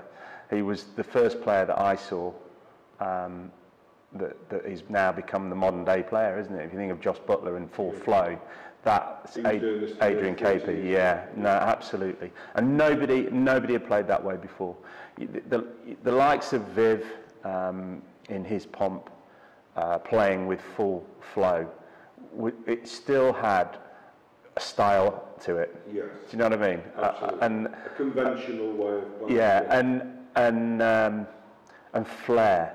This was just brutal striking of a cricket ball. You lost, but the thrill of being at Lord's and running on the pitch at the end, which you could do then, standing in front of the pavilion and clapping your heroes, that for me was just, it will never leave me. It's 40 years, 22nd of July 1978, 40th anniversary just passed, and I remember it like it was yesterday. It was the wonder and the astonishment of this is what the game can be. It can be this wonderful. But there are also moments where you just sometimes I have to get asked what's the best day, and the best day is always that day when you're in good company on a nice cricket ground, the sun's out and you're watching the game, because beyond everything else for me the great quality of cricket is its fellowship, and it doesn't matter whether you're playing league cricket, club cricket or watching the game. There's a great fellowship to cricket, which I think is the outstanding thing for me. But that Lord's final, I think, will always remain long in the memory. Well, actually, to be honest, in those days there was wasn't there much more friendship with the teams. Yes, like, for example, one of the top teams were A and B, right? Well, we used to have dues here that they would stay. When we had a bar after '76, they used to come here and have a drink, and then we'd go to a party at A and B. I thought we got on very well with them, didn't we? Darleydale was Darleydale. I mean, dreadful now, because you wouldn't dream of doing what we did at Darleydale. You never drive back, because they had a piano there, and do you remember that night? Toto used to go. Yeah. But we used to go, before we had a bar, we used to go in the joiners, you see. Yeah, and that's it was great. Everybody went to the joiners. And when? Yeah, well, I was told that, I didn't know about this at the time, but I was told 2 school teachers came to see me at the end of the game and said that they'd timed me with stopwatches, and they were obviously quite intelligent blokes, so I took it that, you know, they must have been fairly accurate. So they said the quickest ball you bowl was 95 miles an hour. So I was quite pleased about that. Yeah. It was a momentous day anyway, wasn't it? A very hot day, packed. But the funny thing was that Alan Ward played in that game, yes, yeah. And because he was doing quite well at the time, and he was like just coming into the side, they gave him preference ends, and he bowled down the hill, which usually I did, and I bowled from the lake end, and he got 2 wickets. I remember I bowled, was it 4, 5, 6 overs for just 4 runs, and that was an edge through the slips, but I didn't get a wicket. And then Peter Eyre mopped them up and got 6 wickets. Yes. Yeah. Yes. Well, I think it's no exaggeration to say that Doug King influenced every aspect of Stanton Bedale cricket. I mean, as club secretary, I have the minutes of the committee meetings going back to the 1950s, and every single meeting has got Doug King there, and he clearly did the ground, he was secretary, he did chairman as a role, and he ended up as president. And in fact, he's still around because the pavilion's named after him, really. He's got his plaque there. They bought the field in, obviously, because we only needed, I think, 1 to win. So they bought the field in. I think there were 3 balls to go, maybe 4. It was the fourth. It was either the 3rd or 4th ball of the over. And I didn't think anything of it. I just thought, I'm going to hit it, and I'm not going to mess around here. I'm not going to try and plod it for a single and risk getting run out. I'm just going to hit the thing. And lucky for me, Mark Eilert bowled it sort of in the slot on leg stump, and I just picked it up over mid wicket and somewhere over there, yes, towards the tee bar. And I don't think it reached the boundary before. Oh no, the crowd were on it. Was on the pitch. Yeah, I think I've seen a photograph. I think it's one of yours of me hitting it, and I think you can already see people on the field as the ball's going over the top of the fielder's head at mid wicket. So where was it? So presumably you ran to Grizzly. Yes, I think so. Before anybody else. Yeah, I think so. And then all I remember is a swarm of people, and then being carried off on a whole. It was like what do they call it? Crowd surfing. Yeah. I was lifted up on somebody's shoulders, and everyone's trying to grab your kit off you. You're hanging on for dear life to your kit, and being basically carried most of the way to the pavilion until somebody, I think, managed to get us down, and we got in there. But it was just. Euphoric stuff. It was great. Yeah. So there was already, to be fair, in the old Derbyshire Women's Cricket Association, as it was called, and they continued as an entity after the cricket board started. So Sue Whittam was a real driving force, and can't fault. She was brilliant at driving the women's game in a fairly sporadic and a challenging environment then, but she did really enthuse people. They used to do their own club school link programs, coaching in schools, tried anything, but it was a bit hit and miss, because there wasn't necessarily the enthusiasm in critical numbers then. But as you say, academy-wise, I think Charlotte Horton was the first player in the academy and the first intake. And then, in terms of bigger names, Georgia Elvis and Danny Wyatt were both in the same cohort, who did well. There's been girls on the mini academy or the emerging players programme beneath that in the past. They have their own programme now. So I think it's just the fact that numbers have grown. The exposure nationally through the media has been fantastic for women and girls cricket.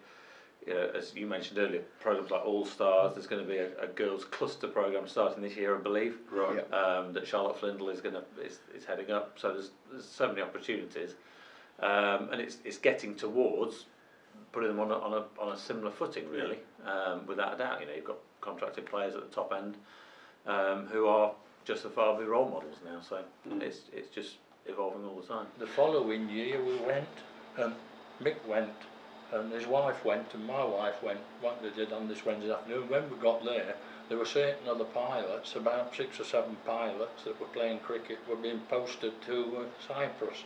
They're having a party. We went in this place, and Mick will tell you, there were food, the length of this place here, laid out, and we coming back on Radcliffe bypass, it must have been gone 1 o'clock. And you said you were still hungry. It was true. And that night, who's it were there? Frank Brown, young Frank Brown.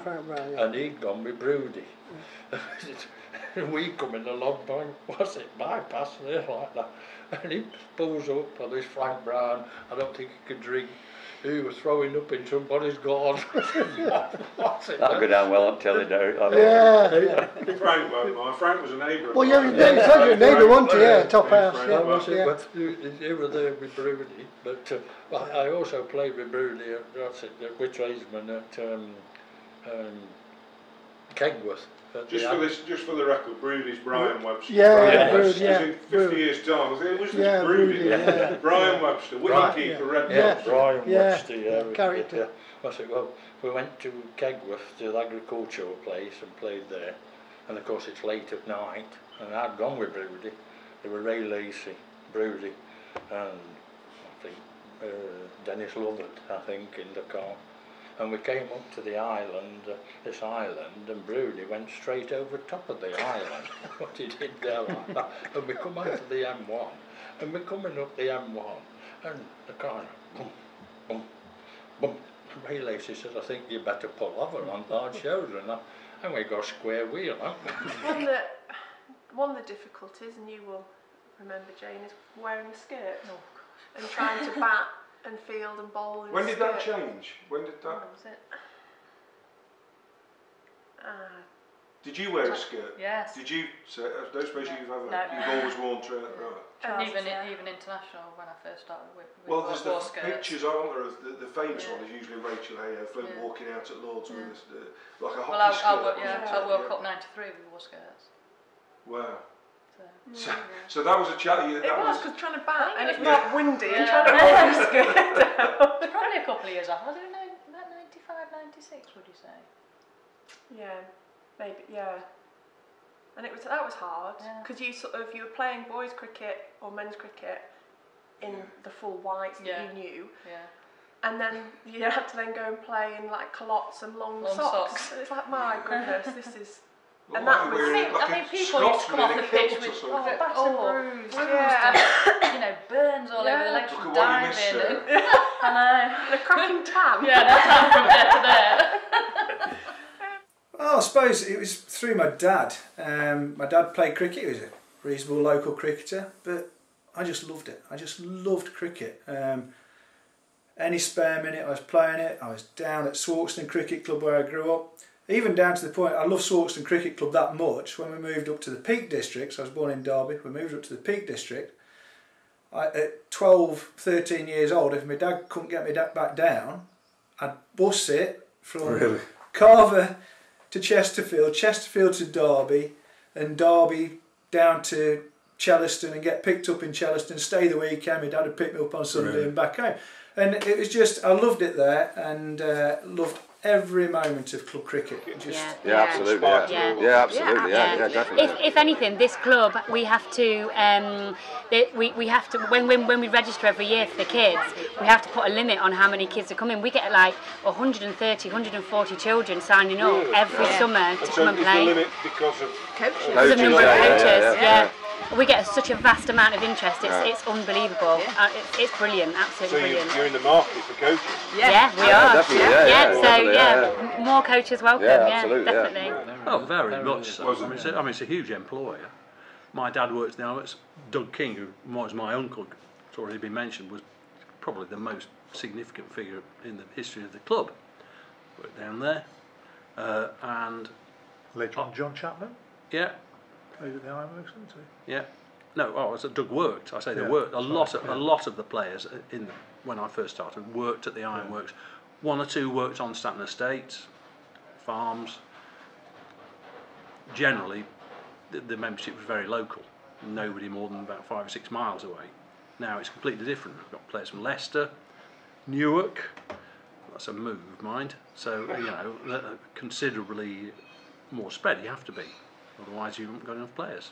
Yeah, and I think having the World Cup, Women's World Cup, obviously in Derby as well, has helped massively. And I think it's just quick cricket, whether you're male or female, it's a very accessible game and it's an enjoyable game. And it's a format which the women's softball has taken on board as well. So it's short. If you get out, it's only 5 runs off. It's not a end of your day. And it's normally quite a nice social event as well. Absolutely, yeah. My daughter plays it, but I think she does it for the social rather than... And the Prosecco. Yeah, well, funny you should mention Don't we all? that, yes. Exactly. Right. Well, thank you very much, Bob. I think we're out of time yet again. I'm sure we could go on for much longer, but it's been absolute pleasure. Can I just say that not just because I'm sitting here at the Derbyshire County Cricket Ground, I shall be eternally grateful.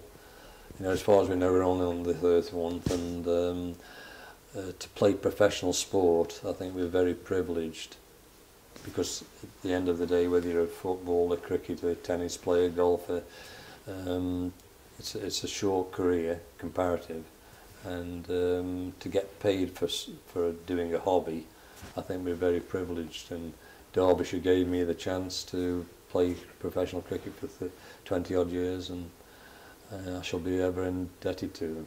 And obviously it must have been a good standard then if you've got people like that. What sort of opponents were you playing against? What sort of people? Well, I did play against Alan Ward for Whitwell. He played for Whitwell Welfare against us once. And I also remember he was bowling at a chap called George Johnson, who was a big, rotund chap who kept wicket and batted a bit. And Wardy was sort of probably about 18 or 19 then. He would be, yeah, a few years older than me, 4 years older than me. And he was tearing in and letting it fly. And George kept swinging the bat and getting top edges over the slips for 4, and this was happening all the time. And at one point, Wardy goes down the pitch and says, "Why don't you open your eyes?" And George, quick as a flash, remarks, "What, when I'm playing this well with them shut?" It's hard to, you never forget a place like this. I don't play as much as I used to, but you still get dragged up here.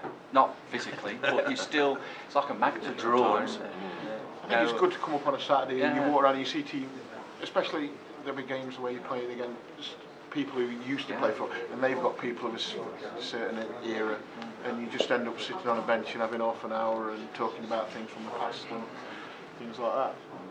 So we've got some future chairmen amongst us, future secretaries. They're very difficult shoes to fill. The guy who's chairman now has set a very high standard. I don't know.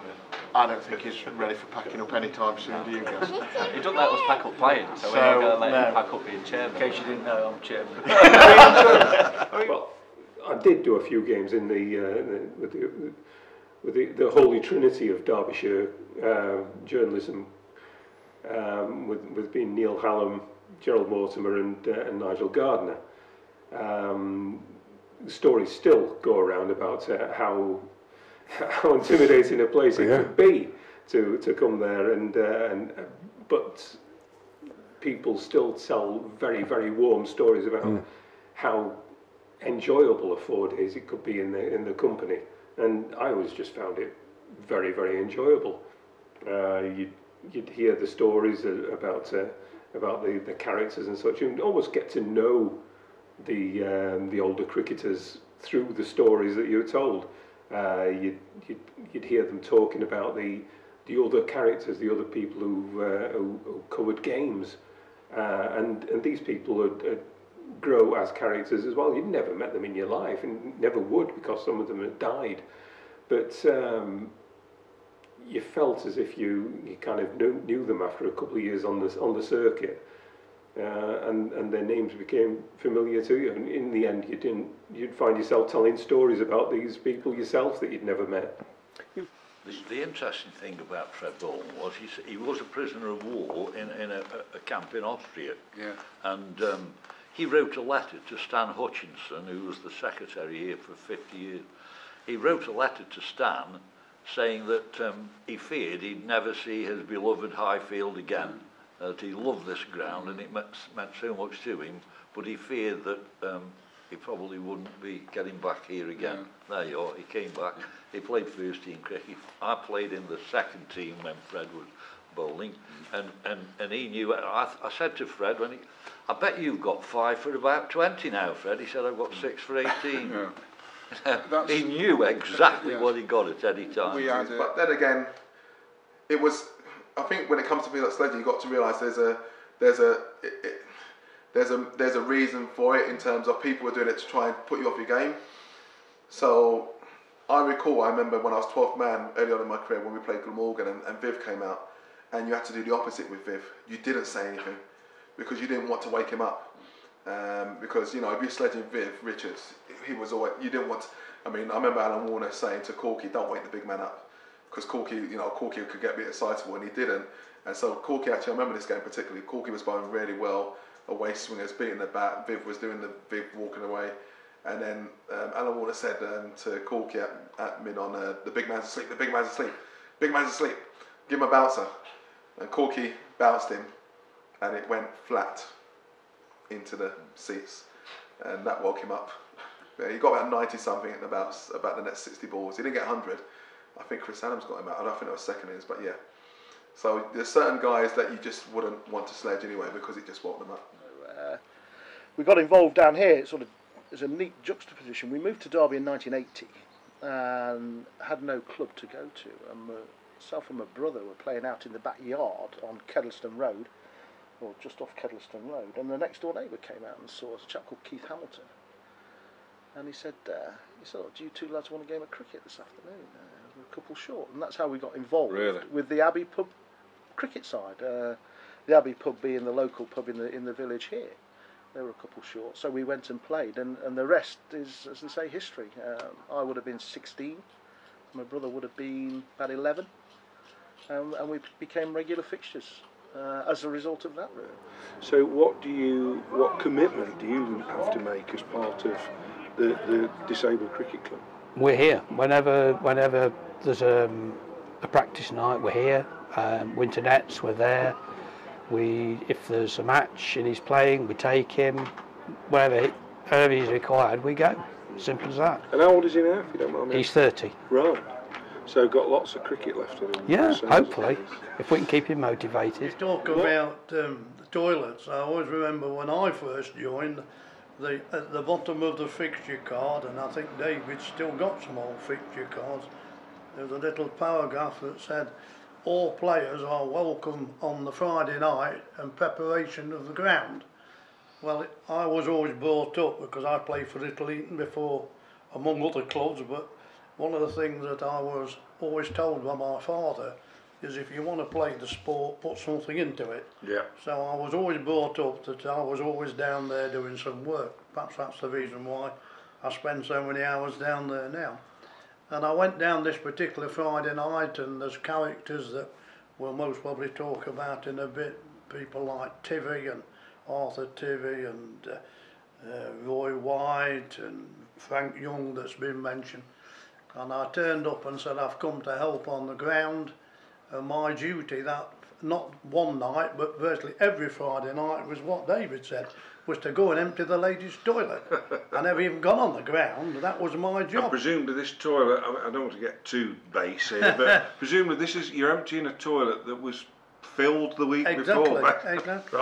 Yeah, basically. Right. And that's all we had. Depending on how much beer was drunk. At least in the gents, you had a channel which just ran into the farmer's field or into the ditch. I don't know. You used to have some good Environment Agency would have a few words nowadays.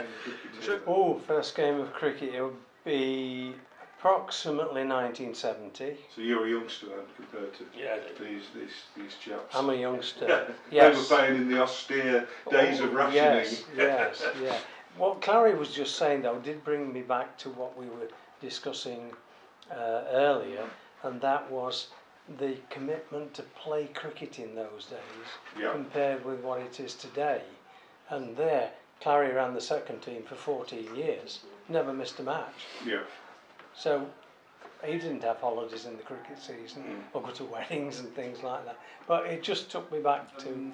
And you were always sort of trying to, get little bits of advice from people. I remember there was a little player for Essex, lovely player, Gordon Barker. He was a Yorkshireman. And he was an opening batsman. And I asked Gordon for some advice. What do you think I should do? And he said, "Well, Peter," he said, "don't get too many rooms." He said, "People will come to expect it." which was a great professional bit of advice. It was not entirely tongue-in-cheek. He said, he always said that when August comes along, just steady up. I can go back further. I mentioned to my wife, who was my girlfriend at the time, in 1964, and I talked about Ilkeston the other week. Said the only thing I can remember about Ilkeston is going to that pub at lunchtime from the cricket, the pub on the corner of the marketplace, and they were playing time after time House of the Rising Sun, Eric Burden and the Animals. Yeah. So I did a little bit of research, and that was 1964. Right. And that was the match that, obviously, overcast conditions, Saturday morning, Carlton Forbes, left arm, fast medium bowler for Notts. He was virtually unplayable, and he took a clutch of early wickets. Thereafter, Derbyshire recovered during the course of the day, and I think he still ended up with 6 or 7 wickets, but Derbyshire made a big score, and probably a winning score, I can't remember, but House of the Rising Sun. You went to the pub at lunchtime, did you, for a beer? Yes, number one hit. That the pub's still there, opposite the cinema in Ilkeston on the corner. So, this is John Warren, probably. I think that is the name. Yeah. Yes. You walked all the way up there for a beer. Didn't you bother with a beer tent? No, we obviously had to walk up there and. You want to see the bright lights of Ilkeston. Bright lights of Ilkeston, that's right, or Ilson as locals call it. Yeah. I don't think always, I wouldn't class Whitwell as a colliery village. You know, the village, like your Cresswell and things like that. You wouldn't class Whitwell as a colliery village, although it had got a colliery in it, because there's a lot of agriculture roundabouts. Yeah. And people would be dragged in from that as well to play. The Steepley Works down here, that's been going for since, you know, works have been going from, I can't remember when that started. So when did the club then become Whitwell Welfare Cricket Club? Because that's what it was when I started. Yeah. So it went from the colliery to the welfare. Yeah, it was. It was. It was Whitwell. It was WWCC. Yeah. It used to be Whitwell. Well, it used to be Whitwell Welfare Cricket Club, didn't it? Whitwell Welfare Colliery Cricket Club. Yeah. And then I don't know when they dropped the colliery. Like I say, it went to Whitwell Welfare Cricket Club. And in the probably it would have been. It probably dropped the colliery when the colliery shut. In the late 1980s, the welfare was dropped off to just become Whitwell Cricket Club because there was no colliery. Yeah. No welfare. No welfare. No. 86. Yeah. 86 was the last presentation. Before that, I would say, even when I first started in '72, it was 50-50, wasn't it? There wasn't 11 players on that field. Wasn't really a colliery based. No, it weren't. Based club. It was mainly a farming community as well. Yeah. And there was Tony Walker, wasn't there, from farmer. He was. And it wasn't full. You know, school teachers and everything, weren't we? You were from the colliery though, but you were. Both me and Craig. You and Craig were. Yeah. Well, I can remember playing a friendly somewhere in Derbyshire, one particular Sunday, and somebody said, "What do you normally give miners for the tea?" That was down at Dunstall. Was it? And the reply was, "I don't know, because none of us have worked down the mine." Yeah. Really? Yes. That was at Dunstall in the Hague Trophy. Was it? And what did they get? We had a lovely tea. It wasn't bread and jam or bread and dripping. We had a lot of beer after. Yeah, we did. One surprising fact, because the cricket field and football field are adjoining each other, you'd expect that the football field would have broken legs all the time, but not on a cricket field. But that happened to a team from St Luke's in Derby, where one of the players, because the ground was very much like that, a lot of lance in it before it was levelled, the player went down and actually snapped his leg. So there's quite a delay in the match. So it's the first time and only time I've seen a broken leg at a cricket field. Our recruitment was always based on characters. We want people to come here who want to play for Sandy Acre. If money was their reasons to play cricket, then that's not the person we wanted. We've always recruited people who would come, want to buy into the team atmosphere. We have very few turnover of players, certainly in my time and in John's time before. Very few people come and go in 1 year. I can think now of the team playing over the last 2 or 3 years. When I first joined, I was playing with half of those. Another 2 or 3 I'm not playing with just because they've either dropped down in standard or have packed in playing. So the core has remained 7 or 8 players every year, has rolled through year on year. And that's where we've been better than other sides. I would suggest that. And as a club, they'll still, on a Saturday, if they're not playing, you'll still find them, not every week, but they'll still be down here having a watch, having a pint. And you see that on a Sunday as well, won't you, with the fourth team? They'll come down. So it's a strong club. It is, and I think that's one of the most important things to emphasise is club. It's not a first team and then your club starts at second team and down. you know, from first to fourth team and all the juniors, it's one club. During the year, I don't really have time to think about it. It's October and November when I hopefully get a bit of time to think about it.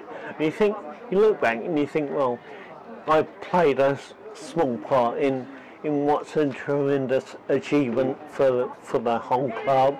You know, it's not just about the cricket. It's about team spirit. It's about physical activity. It's about, you know, all sorts of things that perhaps we take for granted that, you know, otherwise people wouldn't.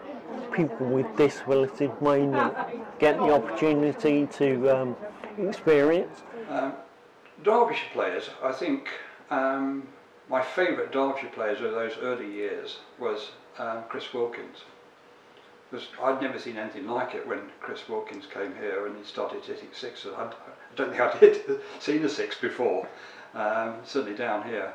And it was a breath of fresh air. I'd just never seen anything like it before. You know, a person who was so exuberant, who was so in love with hitting the ball and not bowing to conventional tactics. And I think he played for 3 seasons. I remember some of the great innings he played, just tonking the ball out the ground and thinking, this is so different. I've never seen anything like this before. So just going back to those 3 matches against other public schools which have continued until today, that would have been a pattern that was already in place in the 1860s of matches between public schools. I think there would have been, but they weren't on our records. I think in the early 1860s we'd have been playing against men club sides and village sides rather than public schools themselves. But then it became more established and other schools, rugby were a fixture for over 80 years, Cheltenham, we're playing the MCC still to this day, we play them again next week, the Free Foresters, Derby Friars, so there's always been a mix of inter-public school games and matches against senior clubs. Well, we had some famous more elderly gentlemen watching our cricket matches in them days. And obviously one wasn't concentrating, so he asked his mate, how were they out? And they said, hey, Dowden catched him. and it sort of stuck, didn't it? It's funny saying that, because when the book came out, there was at least 12 people who thought they were the one who dove and catched Oh, him. really? No, it was their argument. They were saying, well, you know, does it really matter? No. Yeah. No, it was me, definitely me. All right. So there's clearly something that drags you both back, because you've both been away. What's the attraction of playing at Darley Abbey? Definitely the people. I think the number one thing about this club, the big positive, is the people here and the sense of community. It's not just a cricket club, it's something quite special, really. Everyone gets on, everyone, you know, strives to make it more than just a cricket club. So people don't just turn up and play cricket and go home. You know, there's lots of, you know, community aspects and ways the club gets involved, like with charity, your disabled stuff as well. And I think me personally, one of the key sort of defining moments of this club was when the pavilion burnt down in 2007. Just like the way the community got involved to rebuild the club in such a difficult time, and given, you know, lots of clubs I think in that sort of critical moment would probably fold or you know, or decline, but the club has really just kept going, you know, strength to strength, and that's testament to the people at this club, I think. Tim, a similar? Completely agree with the theme. It's all about the people who are here. So in my time playing here, I've played with many people now, really good friends and some lasting friends of mine. So, I mean, obviously, as I said, I've moved Nottingham way. It'd be dead easy to move to a club in Nottingham, but now I come back because I really enjoy playing with the people who are here, and also the non-players, everyone around the club. There's a great atmosphere. Everyone, you know, there's no cliques, there's no division within the club. Everyone just really enjoys playing with each other and being around each other. It's not just the playing side, it's the social side as well. Sure, but cricket was played on the field the other side of this, over there. Right. Milthorpe. That was in 1945 to about 49. And we know the ladies' cricket team played there as well, Tom, don't we? Down Yeah. there. And then they moved up to Lydgate, and played at the Robin Hood till they moved down here in 1958. This is Bank Holiday Saturday at Nottingham. It's 6 o'clock at night. As soon as I appear through the members, they're at me. Which always happened at Lancashire, Yorkshire or Trent Bridge. They're at me. I'm walking towards, they have a gate at Trent Bridge, and there's a guy opens the gate for you to walk through. It's a lovely job that, you know, just sits there all day, opening the gate and closing it when the batsman walks through it. And as I'm walking towards this gate, this bloke shouts out, "Leave the gate open, Harry, he'll not be long." Now, I'd had a long day, I'd had a long 4 days, and I said to Harry, I said, "Harry, shut that gate. I will not be coming back through that gate for a while." And I was right. I was absolutely right. I would not be going back through that gate for a while. In fact, I was never going back through that gate for the simple reason the ambulance wouldn't fit through. I find it very hard to say that I'm not going to play cricket. But my agreement to South Wingford is I will never play cricket wherever there's a kid wanting a game. Yeah. And if you're involved in local cricket, you will understand that I will only play when we're short. But that is every Saturday between April and September, because we all know that participation is down. And whilst ever there's going to be a place, I'm never going to let them go with 10 men. Yeah. So it's never going to be the first team anymore. Very doubtful to be the second team now. But we have got a third team, and if it means I'm going, I'll just go and help out, because I love the game. You know, don't get me wrong, when I don't play, we congregate back at the club, I feel out of it. I do feel out of it that I didn't actually play in any game. So when they're having the banter about such and such, I don't agree with that. Did you see this happen? When you're watching, you don't feel as though you can be part of that, and that's my biggest thing. But if we had a 36 players for 33 places, sorry, I would quite easily be that 37. I could quite easily sit to the side and enjoy both my lads play, so I could watch that. Yeah. The wickets were by far quicker at Chesterfield than any other ground. And we had a batsman called Steve Yates, who was in his 50s when I came here. And he used to hit straight sixes with one hand. He took the bottom hand off and just went through. Yeah. And he won the Bassett low batting average, and we got into 1A at the age of 55. And it was a pleasure to watch him play. Yeah. And he'd been a Spitfire pilot in the World War Battle of Britain. Yeah. So, and he kept his, physically he was very fit and light on his feet. Yeah, lots of great memories. I think you meet some wonderful people along the way, you know, and yeah, playing with and against some of the greatest players in the world has been a true privilege. It really has. I don't think you realise at the time when you're playing how lucky you are to be playing this great game. And yeah, so playing in front of some great crowds, although the crowds at Derbyshire aren't the biggest on the circuit by any means, but you know, they were great to play in front of. So yeah, lots of good memories. You know, Lord's final, 1998 would have been the highlight of it all, really, for me. Unfortunately, we didn't do as well as you know what we would have liked, but still an amazing experience to play at the home of cricket. Relatively full house, although the rain again affected that day, unfortunately. So that was a little bit of an anticlimax in some ways, but still an amazing memory to, you know, like you say, go from sort of 10-year-olds whose dream was to play, you know, at a good professional level, to being at the home of cricket playing in a NatWest final as it was at the time. So that would definitely be the highlight. Morley. Yeah, near Morley, just as you come down the hill in Morley. The crossroads. The Rose and Crown. Rose and Crown. Yeah. The Rose and Crown on a Saturday evening after you'd played cricket, you get about 6 or 8 teams in there. Because everybody was coming from Heanor, Ilkeston, down from here and across. Yeah. And you got all the results before the Derby Evening Telegraph on it, because there was no internet or anything like that. So that's where you got your results, and that's where you got all the crack. You know, it was really good fun. And you also had probably 3 points in those days. Yeah. Yeah, it was always all right to have 3. Well, it was only weak beer then. I'm very conscious of that, actually.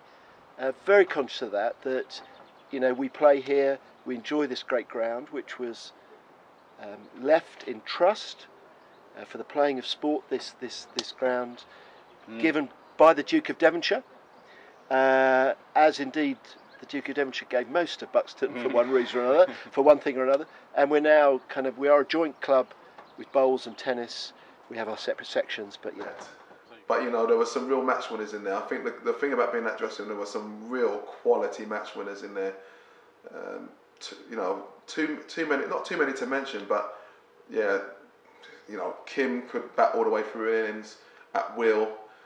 Pete Bowler was a fighter, gutsy. Chris Adams would blast the ball over the place. Corky, there was no game that wasn't winnable. And even now, if someone asked me now if I'd pick the best 11 that I played with, Corky would be the first name on the list, because he was just an out competitor. And I played with people like Matthew Hayden, Michael Slater, you know, Mike Hussey, and like at Derby, obviously there's your Chris Adams, and then at Northants, you know, Mal Lloyd. But if I was picking my 11 that I played with, forgetting even overseas, Corky was the first one on there, because he was super competitive. A good person to have on your side, not necessarily a good person to play against, but a good one to have on your side. So there were some real characters there, and as a unit, you know, I think we should have done better. It started with Whitwell Colliery Cricket Club. They formed the club in 1895, which again I've got the minutes books from that year. The ground was given to the village of the colliery workers by the Duke of Portland, and we started in the Shawcroft Cricket League, and I went on to play in Bassett Law League cricket. It was the first game between Whitwell and Retford in, I think it was 1890, would it be? Yeah, well, something like that, approaching Yeah. the 1900s anyway. Yeah. No, we had In those days, they were fine players. Eddie had brought in the spirit in which to play the game. He was a very humorous person himself. He was a very good human being, Eddie Barlow. Not only was he an outstanding cricketer, his record stands for itself, as indeed Bob Taylor and Mike Hendrick and Jeff Miller. They were currently England players, those lads, and Wrighty was an excellent opening bat for New Zealand at that time, and Peter Kirsten would have been a test cricketer had they not been isolated. So it was a wonderful place. I had to nip myself at times, thinking that only 4 years ago I was not even contemplating being really a cricketer as such. It happened so quick. And I'm glad it did. I have no regrets at all. In fact, quite the opposite. But it was just a pleasure to be with them. And it was a pleasure to be in their companies because the fun that I had with them. Well, I think the nearest I can compare Gladwin to is Alec Beds, sir. Right. And I'm absolutely certain if Alec Beds hadn't been so good, Gladwin would have played 30 or 40 times for England in those days. But did he fit the image? He was a Derbyshire minor type player, a belt up, a tie holding his trousers up. Look at him at Lords. How would he gone on at Lords, like, you know, with Gubby Allen as the selectors and things like that? I think it would have been impossible, you know. And of course you got. And what was Jackson like? Well, more slingy action. Oh, it was a slingy action. I can't really. It wasn't a Malinga type bowler, not quite. He's a bit too low, but slightly round arm. But that away swing. I mean, was it Dennis Compton? I think it said in his life story. He said Jackson was the greatest bowler, well, the most awkward bowler he'd ever faced in his life, and he's ready to bat against him. And I can see why. You see today that ball whips past your nose and things. That was Jackson. Lift and everything. Big shoulders, ex-miner, you see. Big shoulders, like Lord and Vos. The well-built lads, weren't they, all of them, like, you know. Even Larwood, in fact, 5'8", but he got shoulders on him like a bull, like, you know. And what sort of crowds were there at Elkiston? Absolutely solid. Because it's obviously only white, you know, Oh, playing in white, yeah. And you see the terracing, the big terrace in there, you couldn't get a seat. You had to take your own chairs, basically. And it was a lovely ground to watch cricket.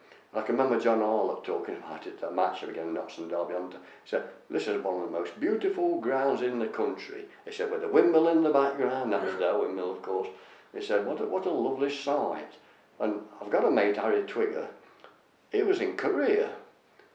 And somehow he picked a recording up or something on a local radio. And it was a Dilkiston playing cricket. And he was in Korea in 1950 listening to this. Still alive, Harry is. So yes, it was a nice ground. And of course you've got the beer tents, haven't you? I think you've got two. I think you've got a lot of Derbyshire miners in one and Notts miners in other, or something like that, like, you know. But there was one funny tale with Cyril S. Burton, if you want to tell about the Coronation Street story with Jeff Hughes. Yeah, we had a bloke who was in Coronation Street, Jeff Hughes. In fact, he was in several soaps on telly and that. Yeah, and he was in the Virgin Soldiers, actually, yeah, in the film, like. And the and they got some of these paper mache type things, rocks, and they decided to put them on the square one night. Well, just as a lark? Just as a lark, and they were all over the square, these things. And when Cyril woke up in the morning, of course, oh, what's going off here? All these stones rolling out, of course. But Hughes, he played for us. He played cricket for us for a while. In fact, he had my dad's cap and we never saw it again. The last one I think the club ever had. That's right, a black and grey quartered cap we had in those days, you know. And usually went off with it, like, you know. Cyril's wife wasn't a very understanding woman, really. And she didn't really like Cyril, I never thought. And one night, about 1:30 on a Sunday morning, they had a bloke called Terry Cartledge playing, and Terry wasn't the best cricketer. And they phoned Cyril up, and Cyril was fast asleep in bed to tell him that Terry Cartledge was unavailable next Saturday. You know, this has been a great club with a lot of good cricketers, and you know, a lot of characters have played for it. So many, but there are two that stand out. Yeah. When you're thinking about what my dad said to me, right? So the two that stand out is, if I got to have them again, diving in at Lords to win for Derbyshire, and walking out with an England cap on my head.